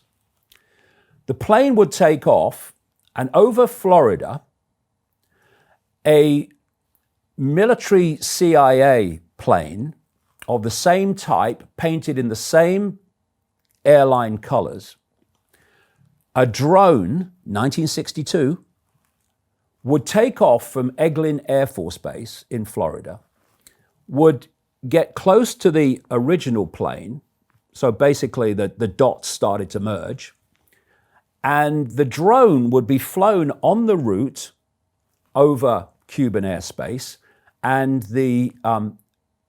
with the passengers, that plane that took off from the airport in an absolutely scheduled flight would be landed at Eglin Air Force Base and the passengers removed. Note how few passengers there were on those planes on September the 11th for what would have got to business time in the West Coast. But people did die on those flights. They probably died, but not necessarily by the planes hitting the building. That's another story I go into in the book. It's a lot of background necessary for that. But the point being that these documents said that this drone, without a pilot, would be flown in the colors of the airline and the scheduled flight. When it got over Cuban airspace, they would explode the plane by radio signal. And it even says in the document, and we won't report it, we will wait for the international aviation authorities to tell us that it's happened so that there's more credibility that we didn't know about it. And the idea was, problem, reaction, solution, was to blame it on a ground-to-air missile or a plane from Cuba and justify an invasion of Cuba as a result of that. All these years later, in 2001, basically Operation Northwoods, much expanded, played out in America and justified what? The invasion of country after country in the same way they wanted to use that as an excuse to invade Cuba. Another thing is that if we take the Pentagon alone, of course, buildings like the White House, the Capitol Hill building, and the Pentagon, they're no-fly zones. Why wouldn't they be? How can you protect buildings like that if planes can just fly in there without being challenged and then do what is claimed to have happened to the Pentagon? So it's called P-56. And what happens is when you enter that no-fly zone, especially you get into the inner cores of it, if you're not broadcasting the codes that allow you into that space, then you will be shot down. And I quote in the book a former defense secretary in America, Caspar Weinberger, who said that there are a ring of air bases around Washington, and if anyone threatens Washington from the air without broadcasting the code, then they're shot down. Another thing, I'll come to that a bit more in a second because it's very relevant. Another thing is that there's ground-to-air missiles protecting that no-fly zone as well. You mean there's not ground-to-air missiles protecting the Pentagon? I was approached by a guy in Australia just after 9/11 who was explaining how he has a role in the computer defense system of Australia. And he actually took me to the Canberra Parliament building and said, around here are ground-to-air missiles. You never see them. But anyone comes into this protected airspace and threatens to attack the Parliament building, they'll get shot out of the sky. No warning. If they've not punched in the code that allows them in there, gone. That doesn't happen in America. It's been shown that it has. And people that I quote have said, yeah, the ground-to-air missiles. So it's suspicious that a plane could get anywhere near the It shouldn't get anywhere near it. Now, My wife began to put pieces together, and she said, I don't think that attack was done by the enemy, the terrorists that you indicated. I said, you're wrong. She said, I don't believe it. I said, you're wrong. And so she began to find bits and pieces of information, and she would present them to me, and I said, no, not my government. My government would not tell a lie like that. And I just disbelieved. I was so ingrained in my belief system that I could not believe, I literally could not believe that anybody but a sort of Arab terrorist could do something like that. And then one day, I saw a picture. It was a photograph of the Pentagon and the hole in the Pentagon. And I looked at it and I said, wow. And then I looked at it again. I said, something's wrong. Something's wrong with this picture. Then I kept looking at it. And then I began to not look at it just at a glance, but to study the photograph itself. What's wrong with this picture? Why is your belly saying, my kinesthetic aspect of my processing system saying something wrong with that picture? Well, there was something wrong. And so I analyzed it, not just photographically, I did measurements, I did all kinds of it. I checked the plane, the length of the nose, where the wings were. I did all of the measurements. I took the measurements of the Pentagon, the depth of the destruction in the Pentagon. Conclusion, airplane did not make that hole. I went public at the time. I am the highest ranking officer, I believe, that has ever gone public. That whatever that story was, the official story, was not true. Now, I was very careful to not say what it was because I couldn't prove it. I was careful to say it was not the airplane that did that because I can prove that it was not the airplane.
Well, hopefully it will put to rest some of the conspiracy theories about September 11th. Also, it's important that there be a complete record for history.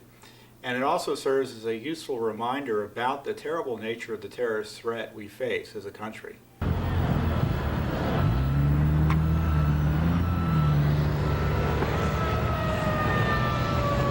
Well, it's important that people understand that Flight 77 was used as a weapon against the Pentagon, and many, many people died. The suggestion has been that our government was involved in that, and hopefully this video puts all that to rest.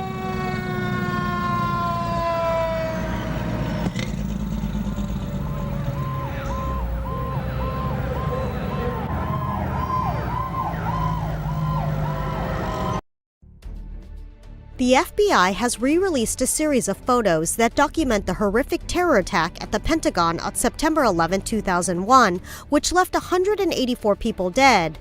The 27 photos document the aftermath of the attacks, including images of the building's exterior, interior, overhead views, and images of first responders who rushed to the scene. American Airlines Flight 77, traveling from Dulles, Virginia to Los Angeles, was hijacked by al-Qaeda terrorists who struck the building at 9:37 a.m. Eastern Time on September 11th, killing both passengers and Pentagon workers.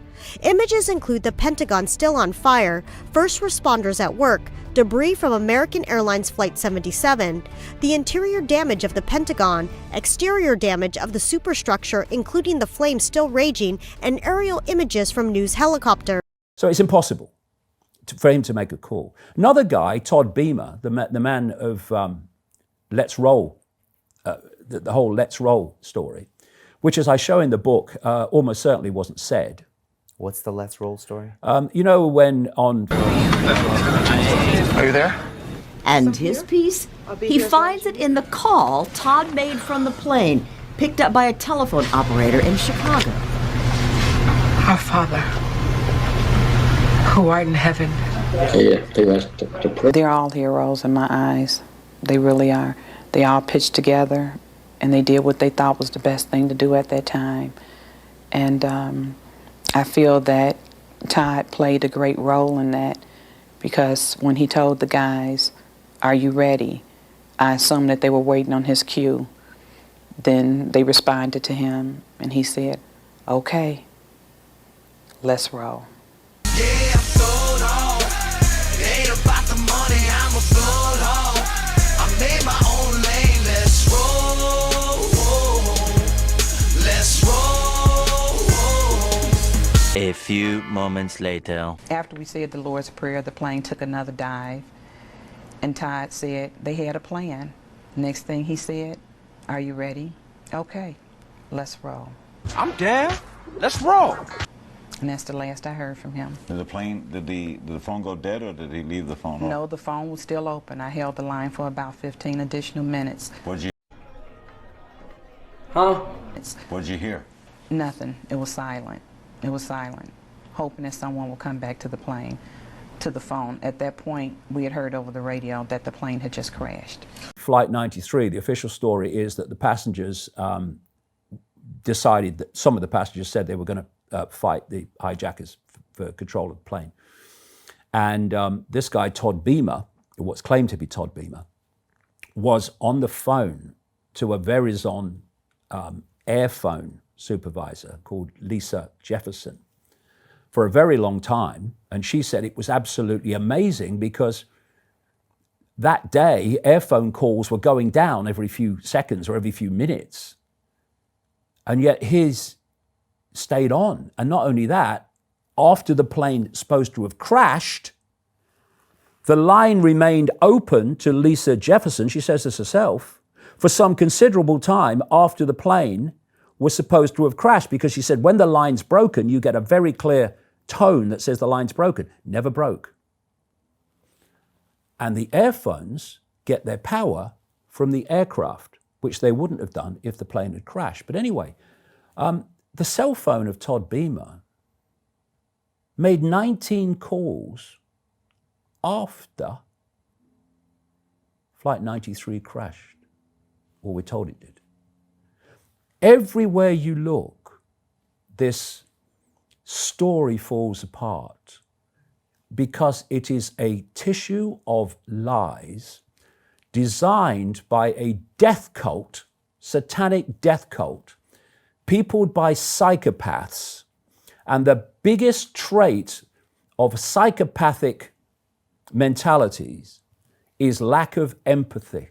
Imagine the deletion of empathy required to do that to America, to do that to the loved ones of those people, for a political satanic end of killing even more people in the Middle East year after year after year ever since. We are looking at one of the greatest crimes in human history, certainly in American history. In American history, absolutely. And no one has gone to jail for it.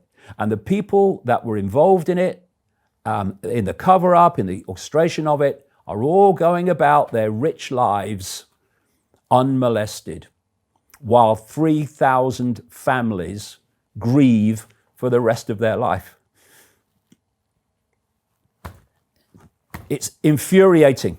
Bothers you? It bothers me. It bothers me because it's infuriating. It bothers me because the same people today and the same networks today are orchestrating mayhem all over the world, including every day moving closer and closer to the total control of humanity via AI connection to the human brain. These same people that are behind that, the same people, networks that are behind the hysterical explosion of censorship, of alternative information in Silicon Valley, are all the same people. Whether it's a pandemic or a climate crisis or a race war or a cyber attack, it's always the Trojan horse, another version of the Patriot Act like they did after 9/11. I mean, have we gotten those rights back since 2001? I still get molested every time I go to the airport because I don't want to get incrementally fried in their X-ray machine. You look at who controls Facebook. Zionists. Who controls Google? Zionists. Who controls YouTube? Zionist, owned by Google. And these are the people that are shutting down the circulation of information to expose what the same networks are doing. And so what I've done with this book, because, you know, if you care about truth, then you don't care about consequences, because if you care about consequences, you won't deliver the truth, because you'll be saying, this is what I know has happened, and I know I should put this out, but what are the consequences for me? Considering consequences are a prison that allows these people to do what they do, because their currency of control is intimidation. So fast forward 18 years from 9/11 till today, how has this group transformed? They're no longer shooting planes into buildings. They've taken this to another level of this problem, reaction, solution. The stuff that we've talked about the last couple episodes, right? It's gone to kind of a different level, right? Or what? How do you rate what they did over the last 18 years? Did they get what they wanted? They got most of it. They didn't get Syria, certainly yet, because Russia came in. If Russia hadn't have gone, Syria would have gone. It hadn't come in, Russia would hadn't come in, Syria would have gone. And it was a very interesting development overnight as we're speaking. And that is that Trump's national security advisor, John Bolton, he says he resigned, Trump says he fired him. I'm more inclined to believe Trump on this one. And John Bolton was one of the people involved in the project for the New American Century in September 2000, when they wrote that document listing the regime change countries they wanted and saying we need another Pearl Harbor to justify it. And since then, of course, John Bolton's never seen a country he didn't want to bomb. And he is a very close associate of a man called Sheldon Adelson. Sheldon Adelson is a Las Vegas casino multi-billionaire, an Israeli-American who owns media in Israel, associate of, indeed, above Benjamin Netanyahu. And he's Trump's biggest funder and the Republican Party's biggest funder. Gave him millions of dollars. Oh, yeah. Amazing amount of money. Just as George Soros is a major funder of the Democratic Party. Control both sides, you control the game. And so Adelson represents Israel, basically. He said, I quote him in there as saying, the only thing that really matters to me is what's good for Israel. Right? And so he wanted Bolton to be in as national security advisor. And I'm no Trump supporter. I mean, I think that can be fair. I'm not Trump. I'm a supporter of none of these political parties. They're all a diversion and irrelevance. Is Trump part of the satanic death cult? He is a pawn of it, which is different. I mean, I don't know what level it will go, but he's a pawn of it. Now, I'll tell you where I'm going with this. I've said in this book, and I've said in a previous book, my previous book, I think that for all his faults, and he has many, and his narcissism and all the rest of it, Trump genuinely would rather talk than bomb countries. And so what he's done, he's been under tremendous pressure from the ultra-Zionists that ring him, and the Christian Zionists like Pompeo, his Secretary of State, and Mike Pence, his Deputy President, and Bolton. He's not a Christian Zionist, but he is a front for the Israeli extremists. Trump tried to talk to North Korea. Who scuppered that, at least up to now? Pompeo and Bolton. Because the idea, North Korea was on the list, the Project for the American Century, for regime change. They don't want talk that might come to some agreement and rapport. He talked Trump in his election campaign in terms of wanting to get closer to Russia, because I don't think he genuinely sees the point of antagonism with Russia. So the moment he became elected, this Russia collusion hoax was perpetrated, which lasted years. It's just basically blown out now through lack of evidence. And so in this period, Trump has not got closer to Russia, because if he did, oh, see, proof, he's Putin's puppet. He wanted to pull troops out of Syria, if you remember. Mm-hmm. And then your Boltons and your Pompeos and that ultra-Zionist network were like responding against that. You can't do that, you can't do that. And he actually did an interview, I don't know whether you saw this, on mainstream television, just after he'd announced that he wanted to take troops out of Syria. And he said, I don't know, you want to take troops out of Syria? And everyone's kind of coming in, say, you can't do that, you can't do that. This is the cult. Because they want Assad gone. They don't want troops being pulled out of Syria. And then very recently, in the last few days, he's talked about peace talks with the Taliban in Afghanistan.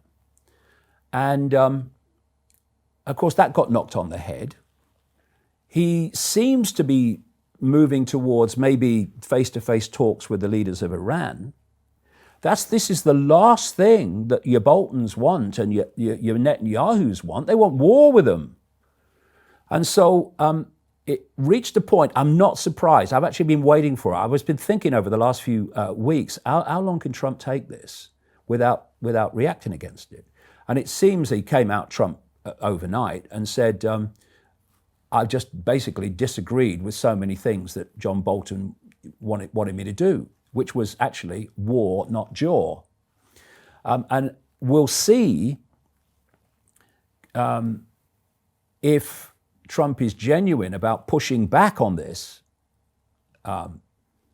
death cult, as I call it, by who he replaces Bolton with, and whether he does now say, hold on a minute, I'm going to talk to these people. I'm not going to talk the language of war. Because if you remember, only a few weeks ago, Trump, with Bolton at his side, came within minutes of launching a missile attack against Iran. Because that's what the Israel death cult wants, and it's what its representative in government, Bolton, wants and Pompeo wants. And Trump, if you remember, decided at the very last minute he was going to pull back and not do it.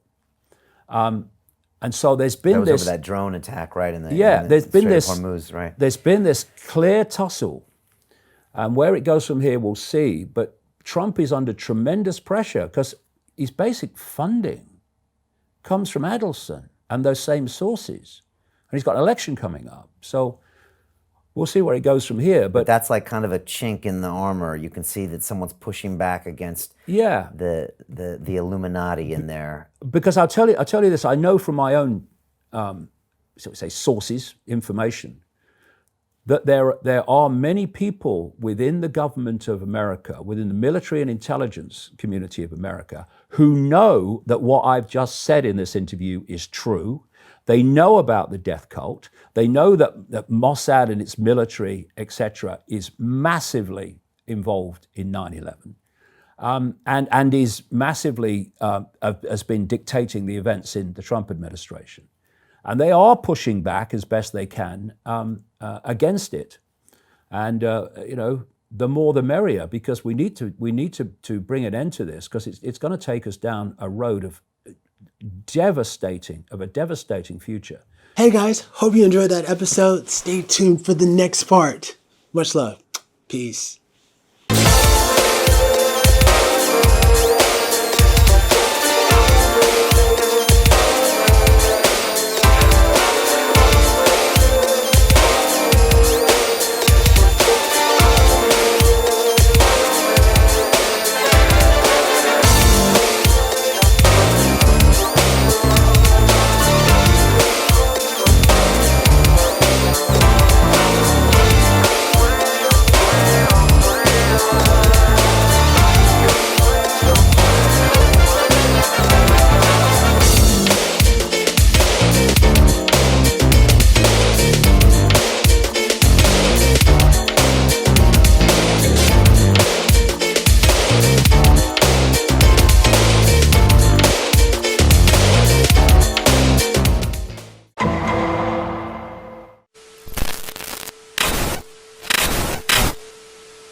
Decades ago, the 9/11 Commission found that al-Qaeda acted alone in the September 11th attacks that killed nearly 3,000 Americans. We all remember that day. But the victims' families say that is not true.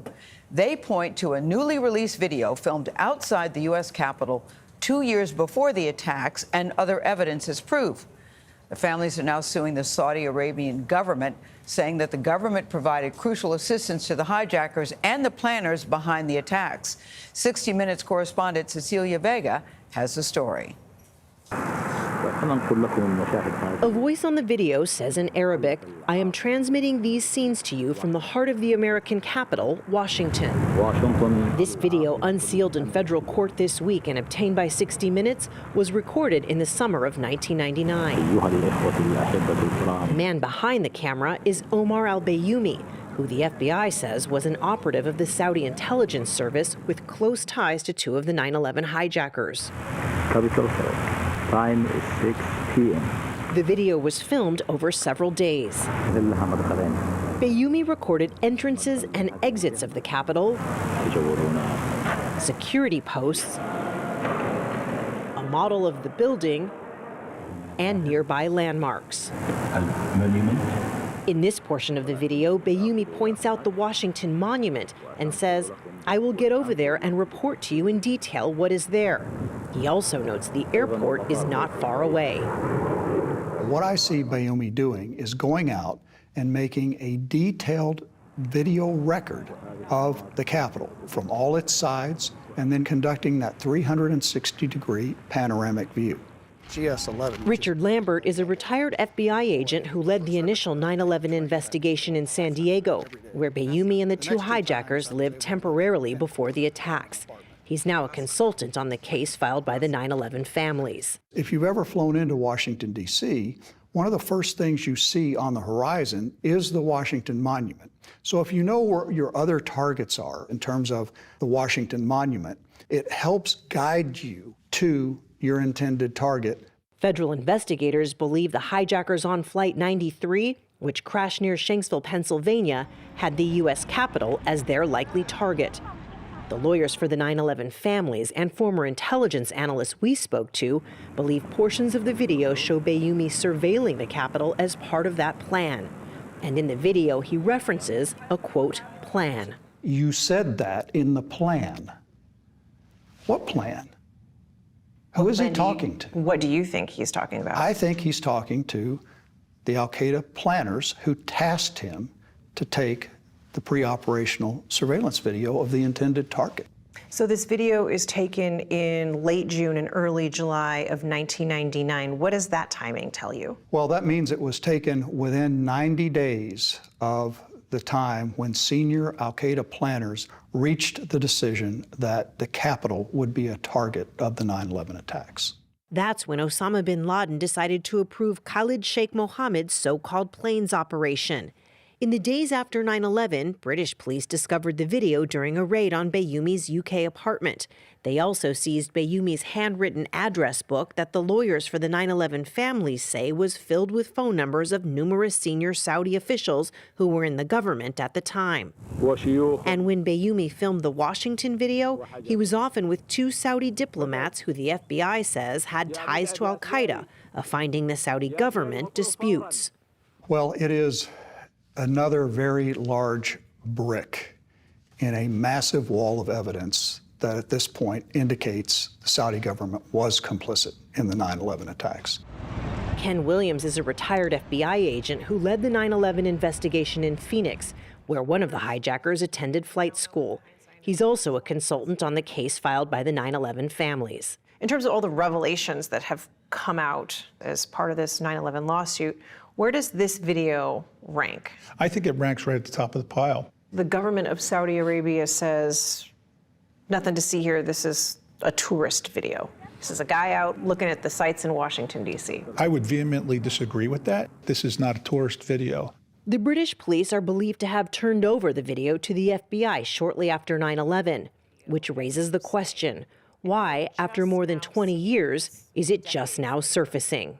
Did somebody really mess this up? This seems like a really big thing to just being made public. If that was missed, then shame on us for missing it. If it wasn't missed, then I would have to ask the question, what was done with it? So many questions. The FBI says it will not comment about ongoing litigation. The Saudi government and Omar al-Biyami deny any involvement in 9/11, and the lawyers for the government have filed a motion to dismiss this case. A spokesperson for many of the victims' families say the 9/11 community and all Americans deserve complete transparency and accountability for the brutal attack on our country. That's a quote. 60 Minutes will have more on this story in the fall. That's when they're back in season, and they do deserve transparency. I mean, this is a major security partner of the U.S., a major economic partner Saudi Arabia is, and 15 of 19 hijackers called Saudi Arabia home. So there's been a lot of questions about it for now 20-something years. Yeah, it just leads to more questions, like you said, Gil. Yeah, I would hate to think we missed that. Why was this tape tucked away for so long? Why is it surfacing right now? A lot of questions. Hope those questions get answered. Yeah.